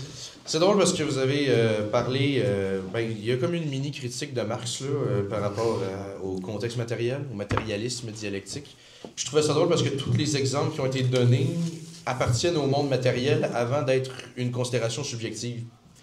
On a parlé de la famille, ce qui est d'abord et avant tout un attachement génétique, ce qui est de la matière, avant même d'être un lien avec une personne. Tu sais, je peux vous faire une petite situation rigolote si vous voulez, là, mais si ton père est parti à la naissance puis tu le rencontres dans la rue, est-ce que tu vas magiquement avoir la transcendance de comprendre que c'est ton père, ou il va falloir que le lien se recrée socialement pour que vous existiez dans une sorte de communauté qu'on appellerait la famille? Tu sais, c'est une situation quelconque, là, mais on a reparlé de peuple, comme si le peuple c'était juste un imaginaire subjectif, alors qu'il y a une réalité matérielle qui unit un peuple sur un territoire. Territoire, la géographie, ce qui est de la matière, encore une fois, on a parlé de drapeau, ce qui est d'abord et avant tout les actions des gens, donc les actions, encore une fois, ce qui appartient au monde de la matière, pas au monde des idées. Ce qui est beau, par contre, vous avez parlé de subjectivité, une personne qui se développe au travers de la transcendance. En tout cas, je vous en avais pas autant parlé de la transcendance, on y retournera. Mais ce qui est beau dans le matérialisme dialectique, c'est qu'on ne réduit pas les gens à des unités économiques, c'est qu'on dit que fondamentalement, dans la société, ils se doivent d'être des unités économiques Et c'est à partir de ces unités économiques, ces conditions matérielles, qu'ils peuvent commencer à s'imaginer les possibilités. Vous savez, la fameuse phrase idéaliste de « si tu peux, si tu veux, tu peux ». Ça, on se dit, ça n'a pas de réel sens. Une personne qui naît dans un contexte familial absolument détérioré, qui n'est pas capable d'aller à l'école parce que sa santé mentale est calissée à terre, qui n'est pas capable d'avoir une job parce qu'elle n'est pas stable mentalement, et qu'en plus est dans un contexte économique national qui n'encourage pas les gens à avoir du travail et qui lui dit constamment à l'aide sociale ou même pas au dévergondage, pas ça que je veux dire pantoute, mais tu sais, à la perte de soi, à l'érosion de l'individu. C'est des conditions matérielles qui ont imposé d'emprunter des options qui sont de plus en plus restreignantes, qui seraient potentiellement le crime, la prostitution, qui serait la vente de soi ou même la vente de son corps à l'exploitation qui vaudrait la plus pour sa poche. Ces choix-là n'ont pas été le choix d'une subjectivité de transcendance sans limite. Elle appartient d'abord au monde matériel. C'est les limites dans lesquelles la personne peut agir. Elle ne peut pas agir au travers de ce qui lui est possible dans le monde de la matière. Elle peut s'imaginer ce qu'elle veut. Elle pourrait dire demain, je suis l'homme le plus riche du monde. Mais cette idée, cet idéalisme-là ne l'amène pas à le devenir. Ça peut être une conviction, une volonté, des valeurs. Oui, ça existe. Mais c'est pas ça qui mène le monde. Ce qui mène le monde, c'est la pratique, la matière, le matériel. Et vous avez parlé de... Il me reste du temps? 6 secondes. Bon, mais il m'en reste plus de temps. Mais... Vas-y. Non, mais c'est plus que j'aimerais ça, parce que moi, j'avais lu vos textes. J'avais lu vos textes, puis j'ai pas l'impression que vous avez formulé ce que j'avais lu. Si vous pourriez peut-être le reformuler, est-ce que vous croyez qu'il y a une espèce de peuple québécois ou canadien-français intangible, mais qui transcende toute notre histoire, d'une époque à une autre? Oui. OK. C'est beau. Ouais. Là, notre 3 minutes est écoulée. Oui, c'est pas ça. OK. Là, juste qu'on... Est-ce qu'on a épuisé le thème? Donc, on comprend que, en tout cas, de ce que moi je peux en comprendre, c'est que l'histoire du Québec, ses origines à maintenant, il faut en tenir compte pour la suite des choses. Et c'est ce qui explique, et ce qui nous permet de nous projeter au-delà. Donc, il y a une continuité dans l'histoire du Québec qu'on peut appeler la transcendance, si je ne m'abuse, et qui nous permet de nous projeter plus loin. Maintenant, quand on a introduit la notion de matérialisme dialectique, est-ce que c'est par la gestion des conflits qu'on fait évoluer les choses? Tu y arrives? Ouais. Mais tu sais, c'est... Je vais essayer de faire un parallèle avec l'histoire de l'humanité. Je vais essayer de se faire rapidement, mais juste pour voir comment qu'on pense, comment qu'on réfléchit à la SNN ou les communistes. Les premières sociétés humaines, les premières sociétés tribales, je ne sais pas si vous avez remarqué, mais on a commencé à se représenter des esprits, des dieux, mais qui étaient égaux. C'est ça l'animisme. Puis les communautés autochtones, c'est comme ça qu'ils se représentent le monde. Mais le mode de production des Autochtones, c'est un partage de la chasse puis de la pêche. Il y a une horizontalité, il n'y a pas de classe dans les communautés autochtones, donc les dieux sont horizontaux. C'est une manière culturelle de représenter le monde, mais qui reflète les communautés autochtones. Mais à mesure que les sociétés de classe se développent dans l'histoire, à mesure qu'il y a un État qui s'élève, tu as des propriétaires d'esclaves, des propriétaires terriens qui s'élèvent et qui s'enrichissent. Tout d'un coup, les esprits s'élèvent aussi. On a Poséidon, on a Zeus. Donc, c'est plus de dire que la manière que l'être humain se représente dans l'histoire, c'est relié à la structure économique de sa société.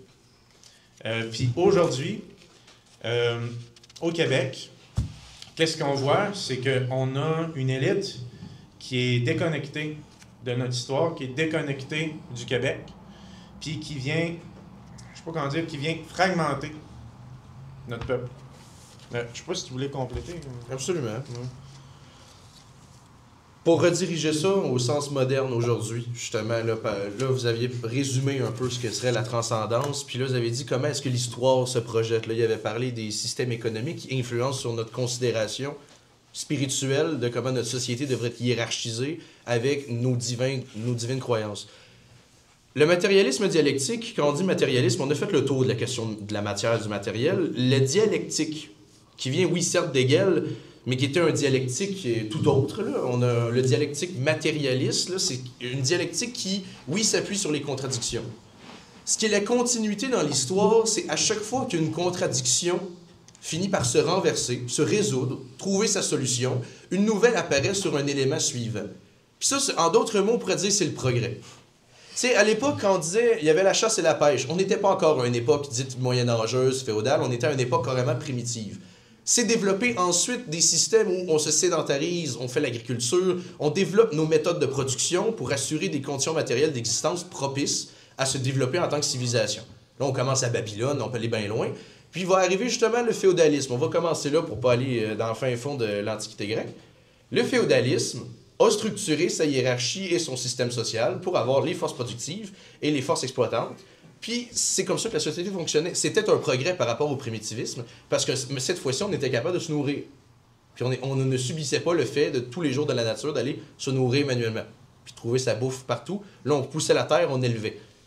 Le progrès de ça, qui résout la contradiction du féodalisme, qui est celle d'avoir une production qui est limitée, ça a été le développement des forces productives qui est arrivé avec l'industrialisation et donc le capitalisme.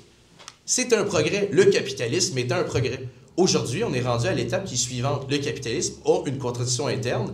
Il y a ceux qui sont exploités et ceux qui exploitent. Et donc, les ressources ne sont pas distribuées adéquatement. Mais à l'époque, quand la bourgeoisie s'est développée, elle a développé justement ce libre marché, cette compétition qui a été nécessaire pour faire améliorer nos systèmes de production. Mais on est rendu à une étape aujourd'hui où nos systèmes de production sont en détérioration. On développe des nouvelles technologies, on les met sous silence. On achète les droits sur ces propriétés-là, on les met sous silence, puis on garde des vieux modèles dans l'espoir de continuer à fabuler un profit continuel. On est rendu à une étape, c'est pour ça qu'on aime dire, nous, marxistes-léninistes, on n'est pas anticapitaliste, on est post-capitaliste. On veut se rendre à l'étape suivante. La contradiction interne du capitalisme, c'est c'est un système cancérigène. C'est un développement illimité avec des ressources limitées. Il ne pourra atteindre un essor ou un capitalisme qui est dit non sauvage, donc pur et bon. Il ne pourra pas. Ce système est autodestructeur parce qu'il veut tout exploiter à profit jusqu'à pas de limite. Le système suivant, c'est d'organiser ça pour réduire la compétition, se débarrasser de cette exaltation de l'exploitation et d'avoir une réelle distribution des ressources matérielles pour que tout le monde puisse bien vivre. Le matérialisme dialectique, généralement, c'est la science d'analyser toute l'histoire dans ses contradictions pour arriver à c'est quoi notre prochaine étape en tant qu'humanité. J'ai réduit.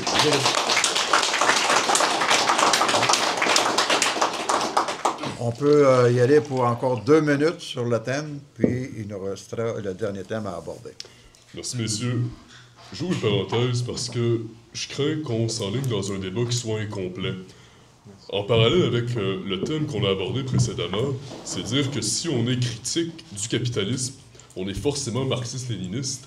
Et si on est critique du marxisme-léninisme, on est forcément, nous autres à la Nouvelle Alliance, capitaliste. Je pense qu'il y a des nuances. Il y a un arbre de concept dans ces sujets-là qui nous permet d'être particuliers, d'être originaux, de ne pas se limiter justement à être inscrit dans des cases ou de se donner des étiquettes qui soient fermées. Donc, à ce niveau-là, est-ce que les conditions matérielles de l'individu, c'est des choses qui peuvent dicter sa vie? Oui. Est-ce que ça fait tout? Non. Il n'y a pas une mécanique de l'histoire, messieurs. Les contradictions matérielles, les contradictions historiques, ce n'est pas le sens de l'histoire. Réfléchissons un peu. Vous êtes en train de nous promettre une espèce d'avènement christique, mais sans le Christ. Parce qu'au fur et à mesure que l'histoire progresse, au fur et à mesure que l'histoire avance, et qu'on va résoudre les contradictions matérielles par de nouveaux systèmes, on va être capable d'arriver au stade final de l'histoire, c'est ce que j'entends, qu'est le communisme. Et là, eh bien, on va vivre libre sans qu'il y ait des particularismes économiques, puis on va être justement émancipé de toute oppression. C'est un simplisme relativement dangereux. Puis, il y a un exemple que j'ai trouvé assez intéressant dans le discours de Sébastien. Est-ce que si jamais ton père quitte à la naissance, pour te citer, tu le revois dans la rue, par la force de la transcendance, là, par l'immatériel, est-ce que tu vas pouvoir concevoir qu'il s'agit de ton père? Non. Mais est-ce que c'est une notion qui risque d'avoir une certaine importance pour toi? Oui. Si ton père quitte à la naissance, si tu ne l'as jamais connu, est-ce que tu es susceptible de vouloir trouver son identité, de vouloir savoir de qui il s'agit? Est-ce que c'est quelque chose, est-ce que c'est un sujet qui va être pris à la légère? Non. Il y a un élément transcendantal dans la nature humaine. On n'a même pas parlé de l'élément spirituel encore, qui justement vient organiser, depuis la nuit des temps, qui vient organiser par justement ce besoin anthropologique, la manière dont on conçoit la cité, dont on conçoit nos sociétés. Donc oui, les conditions matérielles peuvent déterminer une trajectoire, une texture chez un individu, mais c'est insuffisant. Pour continuer, justement, François a énoncé un peu ce point-là. Ce que je trouve intéressant chez les marxistes, c'est justement cette espèce d'eschatologie catholique, mais sans le Christ, avec un Christ différent. Dans le fond, on part du jardin d'Éden, justement, de la nuit des temps où les hommes faisaient la pêche, la chasse, puis qu'on se distribuait. Puis c'est vraiment l'Éden, puis qu'un jour, le péché mortel nous frappe. Un jour, un homme est arrivé, a monté une clôture, puis il a dit « ça, c'est à moi ». Puis là, de fil en aiguille, on a eu l'avènement du capitalisme, l'avènement des contradictions, l'avènement de la propriété privée qui a opprimé les plus faibles pour augmenter les plus forts, puis ainsi de suite, jusqu'à ce que la grande figure christique de Marx arrive et nous annonce la vérité, et que par la suite, on avance, et que le socialisme, comme l'Apocalypse, vient renverser toutes les cartes du jeu, et qu'enfin, le royaume de Dieu, le royaume du Christ arrive sur terre et que ce soit les lendemains qui chantent. Je trouve ça, comme François a dit, un peu simpliste comme vision d'histoire, parce qu'il y en a d'autres aussi. Parce que là, comme on vous dit dans la dialectique, le matérialisme dialectique, c'est que vous limitez à l'option purement matérielle dans le progressisme de l'histoire, mais or, il y a d'autres formats de vision d'histoire, par exemple, dans une vision plus morphologique à la Spengler, où on voit la vie comme un homme naît, un homme grandit, il atteint une maturité et lentement, il va décroître jusqu'à la mort. Un bon exemple, c'est l'Empire romain. Parce que je suis désolé, mais lorsque l'Empire romain naît, vit et atteint sa maturité à travers l'Empire et périclite jusqu'à sa mort avec, il y a plusieurs types de morts qu'on donne à l'Empire romain, donc 436. Mais justement, il n'y a pas eu un progrès. Lorsque les barbares vont arriver, il n'y a pas un progrès soudain qui continue. Non, il y a une régression. On sait qu'il y a des technologies qui vont être perdues, qui vont être retrouvées seulement des années plus tard, des décennies, des siècles plus tard. Alors, on ne peut pas voir l'histoire dans une simple perspective progressiste parce que malheureusement, on passe à côté de facteurs importants. Il y a énormément si on continue dans la sphère, dans la vision supérieure de l'histoire, on se rend compte qu'il y a beaucoup de peuples qui vivent la même chose. L'Empire égyptien, le monde grec, le monde chinois, assyrien, iranien, il y a énormément de mondes, même islamiques, qui vont vivre ces morphologies historiques-là.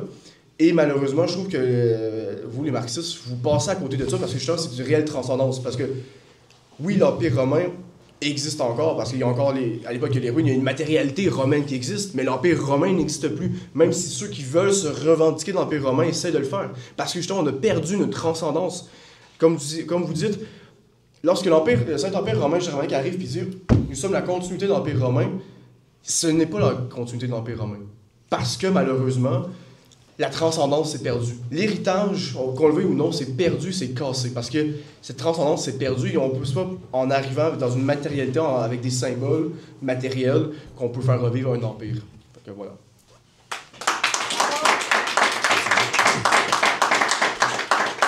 Encore? Ça fait long un peu. Là, on a débordé de 5 minutes notre temps. Qu'est-ce que ça dit, excuse? Est-ce que tu l'estimerais juste ou injuste que j'ajoute quelque chose? Tant que ce soit pas long, là, ça fait quand même... De toute façon, on n'aura pas le temps de venir à bout de ce sujet. Ouais, puis on ne pourra pas répondre. En fait, c'est tous les sujets. Le marxisme-léninisme, c'est l'inverse d'une contemplation du monde. Je pense qu'en bâtissant les cathédrales, on avait davantage une vision transcendantale qu'une vision marxiste-léniniste ou matérialiste. Je pense que quand on voit les ruines romaines aujourd'hui, c'est quelque chose qui peut amener à une élévation spirituelle et morale de l'humanité, davantage qu'à des considérations de classe. Je pense qu'en voyant le drapeau sous lequel sur lequel on débat, justement, on est amené à vouloir dépasser notre condition matérielle pour un rôle, pour un devoir qui est plus élevé que nous, plus élevé que les conditions matérielles qui nous entourent. C'est ça la transcendance.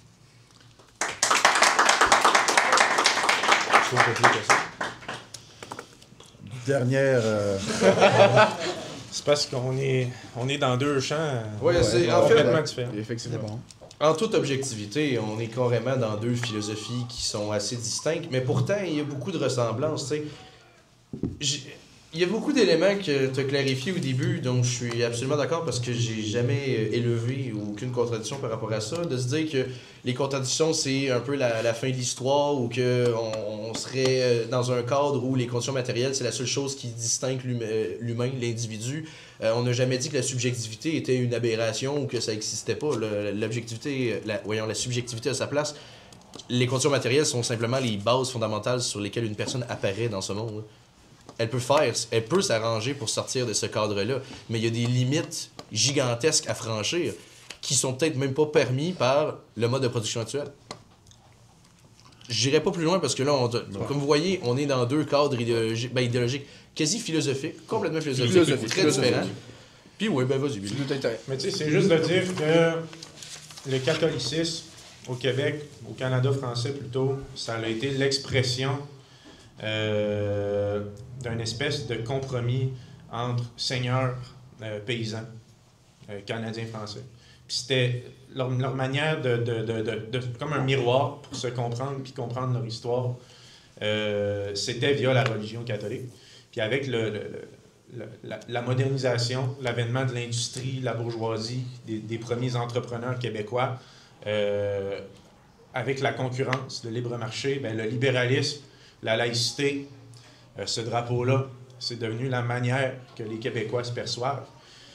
Puis je pense que dans l'avenir, ce drapeau-là aussi, il va changer, puis il va évoluer à mesure qu'il va y avoir des révolutions dans nos divers modes de production, parce que ça, c'est le drapeau du capitalisme, de la nation québécoise moderne.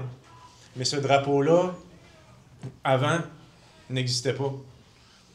Puis quand la contradiction entre la bourgeoisie et le prolétariat au Québec va être résolue, il y a une autre forme de psyché québécois qui va émerger. Une nouvelle manière de se comprendre historiquement qui qu'on est. De faire la paix avec notre histoire. Autant qu'on a un passé catholique, autant qu'on a un passé libéral, c'est ça que le socialisme va pouvoir faire.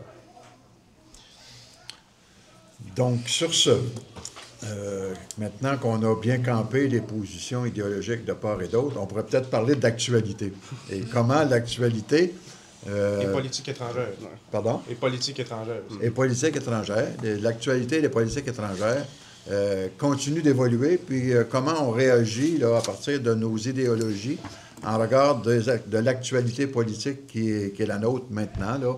On a juste à se rappeler le plus récent qui est l'élection de M. Carney, l'élection dans Terrebonne, tout le scandale autour de sa clique, toute la question du sort qu'on fait à Maisonneuve-Rosemont.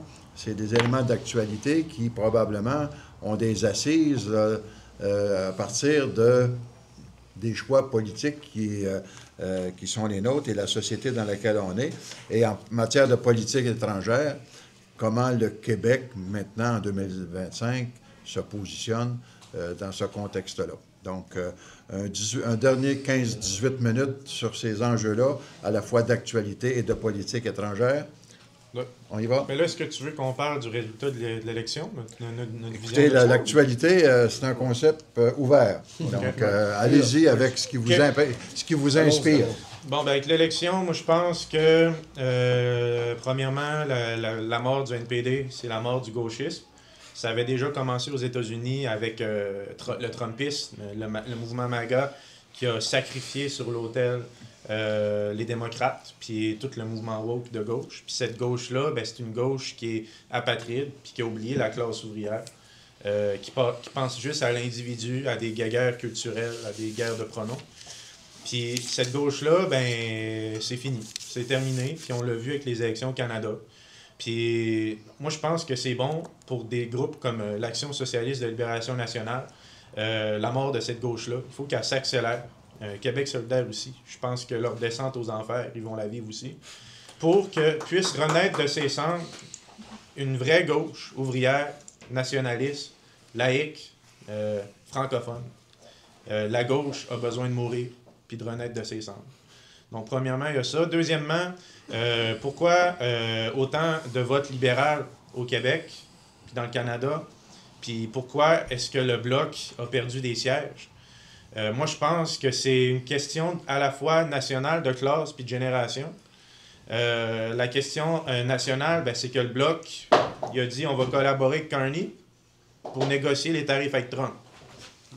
Moi, je pense que si le Bloc, mais on ne saura jamais, si le Bloc avait été plus indépendantiste, il aurait rallié beaucoup plus de gens. Parce que là, quelqu'un qui disait hey, moi, je veux quelqu'un qui va me représenter pour aller négocier avec Trump, il disait ben, tant qu'à voter Bloc, ils veulent faire la même chose que les libéraux. Moi, je vais voter pour Carney. Il a été gouverneur de la Banque d'Angleterre. On va choisir un banquier. Donc, mais il y a aussi une question générationnelle qui revient à une question de classe. Puis ça, on n'en parle pas beaucoup, c'est que les baby-boomers, puis moi, j'aime beaucoup les baby-boomers parce qu'ils ont construit le Québec de leurs bras, souvent, de leurs mains. Merci. Puis mon grand-père, par exemple. Bon. Puis, mais ces baby-boomers-là, ils ont atteint le rêve américain qu'on leur a promis. La maison, la classe moyenne, la petite famille, la trentaine, la bedaine, les morveux, l'hypothèque. La piscine creusée. C'est ça, la piscine creusée. Mais nous autres, les Gen Z, les petits nouveaux là, qui arrivent, on ne pourra pas reproduire le mode de vie de nos ancêtres. Donc, pour ces boomers-là, ça a été plus facile peut-être de choisir libéral. Parce que voter libéral, c'est le statu quo, puis statu quo, c'est préserver les acquis. Mais les jeunes, c'est drôle, mais ils ont voté conservateur puis bloc. Moi, je pense que ça veut dire que les jeunes qui n'auront pas de maison, qui mettent le projet de famille à demain, puis c'est quelque chose d'économique, de viscéralement économique, mais aussi d'identitaire, de relier au peuple québécois. C'est pour ça que les jeunes n'ont pas voté comme les plus vieux. Puis, si je combine ça, les deux, un bloc qui est moins indépendantiste, puis un NPD qui meurt, bien, la solution à la mort de ces deux tendances-là, au déclin de ces deux tendances-là, c'est la SLN. C'est la vision de la SLN. C'est un indépendantisme enraciné dans l'histoire du Québec, mais qui crée un mouvement dans la classe ouvrière puis les PME avec le marxisme-léninisme. C'est la solution à ce double déclin-là des partis politiques. Ça complète un premier 3 minutes sur l'actualité, peut-être en réaction ou dans une autre question, à votre choix. Oui, donc sur l'actualité et sur les... Le micro, il marche plus, hein? Depuis tantôt. C'est pas grave. En autant que lui, il marche. J'ai pas de... La batterie était faible tantôt, justement. Allô? Ouais, Non, on entend ta douce voix. La transcendance. ça, c'est la transcendance. Ça, tu l'appelles de la transcendance? La transcendance du micro. Sur l'actualité, c'est bien parce qu'on a commencé le débat, il y a un peu, c'était un peu une forme ovale, tout ça. On a commencé le débat, finalement, il n'y a pas eu tant de points d'accroche. On a été dans des sujets qui nous éloignaient beaucoup, notamment d'un point de vue philosophique. Je pense qu'on peut terminer sur une note un peu plus collaborative. Au niveau de l'actualité, ce que j'ai à dire aux indépendantistes, ça inclut mes camarades de la Nouvelle Alliance, les gars de la SLM, ça vous inclut aussi. Ce que je dis aux indépendantistes, il faut tenir le fort, à tout prix. Il faut tenir le fort jusqu'en 2026. Est-ce que ça veut dire qu'on doit lâcher les rênes de l'appareil après 2026? Non, pas du tout.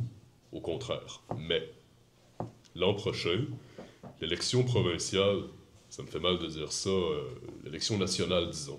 L'élection nationale qui est à nos portes, c'est un peu un point de rupture. On est un petit peu sur le seuil. Présentement, on a un Parti québécois fort. Un Parti québécois qui, si une élection avait lieu aujourd'hui, formerait peut-être, selon les pronostics, un gouvernement majoritaire. J'ai une réalité un peu dure, à la manière d'une claque sur la gueule, là, à vous annoncer. C'est un électorat de protestation. Il est au Parti québécois parce que le gouvernement caquiste est fatigué. Scandale après scandale, il ne parvient pas à renouveler son offre politique.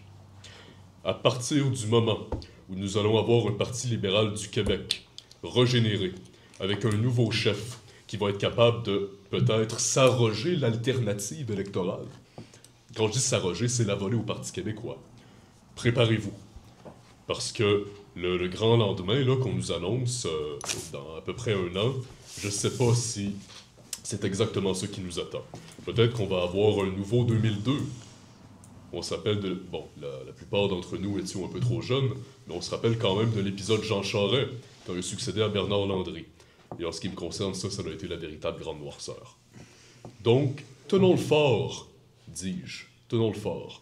Parce que si le Parti québécois, à cause de la force centrifuge qui amène les partis vers le centre, hein, c'est ça finalement, ratisser de plus en plus large, c'est aller de plus en plus vers le centre. Si le Parti québécois décide de renier son indépendantisme pour ratisser de plus en plus large et conserver justement l'étiquette de l'alternative électorale, s'il décide de trahir son option, de nous trahir, de trahir la cause du pays, il va appartenir aux Québécois, aux indépendantistes, aux patriotes sincères.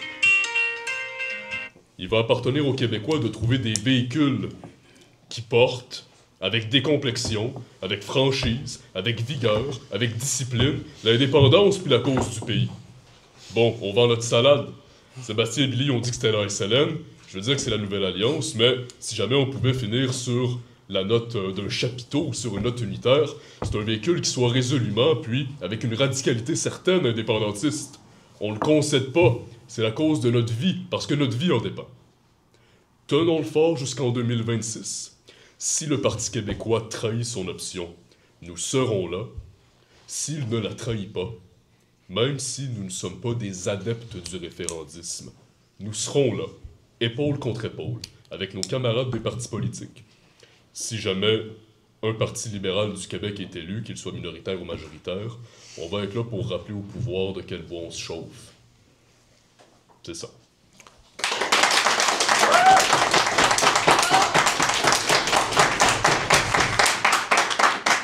On est dans l'actualité. On voulait aborder également la question de la politique étrangère, mais on peut être dans l'actualité tout en étant dans la politique étrangère. Je vous laisse filer avec ça. On finissait sur une base d'unité, mais politique étrangère, je pense qu'on a des petites contradictions. On part en guerre. Je pense que les gens vont nous pardonner ce péché. Absolument, mais politique étrangère, post-Québec, on en a beaucoup parlé. La politique étrangère actuelle, on a parlé beaucoup de ce qui s'est passé avec les élections, qui honnêtement, une très bonne analyse. Qu'est-ce qui peut se passer en 2026? On pourrait avoir la plus grande trahison, on pourrait avoir un parti libéral lamentablement bon. Tout ce qui est possible, tu l'as dit, je répéterai pas ton discours. Ce qui se passe avec les États-Unis en ce moment est la démonstration pure et dure que la dépendance économique canadienne, faite par les Américains, nécessaire avec les Américains, est en train de chambranler. Tous nos points de repère sont en train de se fissurer un après l'autre. Le dernier qui reste, c'est ce fameux fort qui est notre nation, ce qui est notre peuple. On ne pourra plus faire confiance à nos fameux voisins canadiens ou à nos voisins américains. C'est fini. Ils nous ont prouvé que... Carney, il l'a dit en session électorale, il l'a dit. Il va aller en Cour suprême se battre contre nos lois linguistiques parce que c'est un obstacle au commerce et à l'unité commerciale canadienne. Il l'a dit. Il nous a déjà menacés. Il l'a déjà fait. C'est fini. Quand j'avais parlé plus tôt de la journée de fracturer encore plus le sentiment anti-canadien, il est nécessaire de comprendre que le Canada va nous amener dans le fond du baril, en tête de pique. Il va nous lancer dans le fond. C'est fini. Les États-Unis nous ont prouvé que l'Occident est en train de tomber. Et sa dépendance économique, l'Occident dépendant de l'économie américaine, est en train de fracturer. C'est le moment d'ouvrir l'opportunité et qu'en tant que société civile, oui, on garde le fort, mais qu'on se batte pour ce fort-là, justement. Parce que cette résistance-là va peut-être tenir jusqu'en 2026, mais peut-être que le Québec en soi ne tiendra pas jusqu'en 2026. Peut-être que l'entièreté de la situation matérielle dans laquelle on vit en ce moment ne tiendra pas jusqu'en 2026. Une récession est à nos portes en ce moment. On ne sait pas quelle puissance ça peut avoir. Ça pourrait être une 2008, comme ça pourrait être un choc pétrolier de 87, comme ça pourrait être 1929. Et ça détruit des nations, ça détruit des États, puis ça les porte en guerre. Sachez-le, votre situation, votre statu quo, il n'est plus. Fait que si on dit garder le fort, bâtissez-le solide, puis remettez du goudron parce que ça va barder, là. Préparez-vous, là. Je suis pas en train de faire des discours dystopiques, je suis en train de vous dire la réalité, là. Ça va chier. Mais on a une fenêtre d'opportunité qui peut s'ouvrir. Si on passe à côté, puis on fait de l'électoralisme, puis on essaie de convaincre la population gentiment. Tantôt, Gervais a parlé de... François, pourquoi je t'appelle Gervais? François, il a parlé des radicalités. C'est le moment de renouer avec cette radicalité. Quand j'ai dit plus tôt dans la journée, on arrête de s'excuser pour qu'est-ce qu'on est, c'est parce que c'est le moment, parce que sinon on va continuer à s'excuser pour les 50 prochaines années. Peux-tu rajouter quelque chose? Je pense que ça fait le tour. Je pense aussi.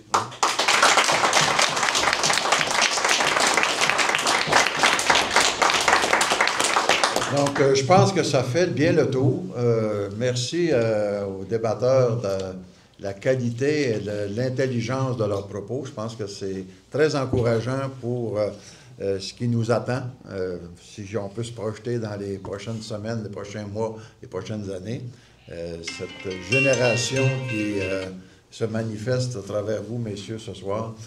Il n'y a pas de femmes ici, hein? Ils sont là, là. Bien sûr, bien sûr. Mais je pense que c'est important pour la suite du monde. Et merci de m'avoir permis d'assister à ce débat fort riche et passionnant. Et à tous, je vous souhaite une bonne fin de rencontre.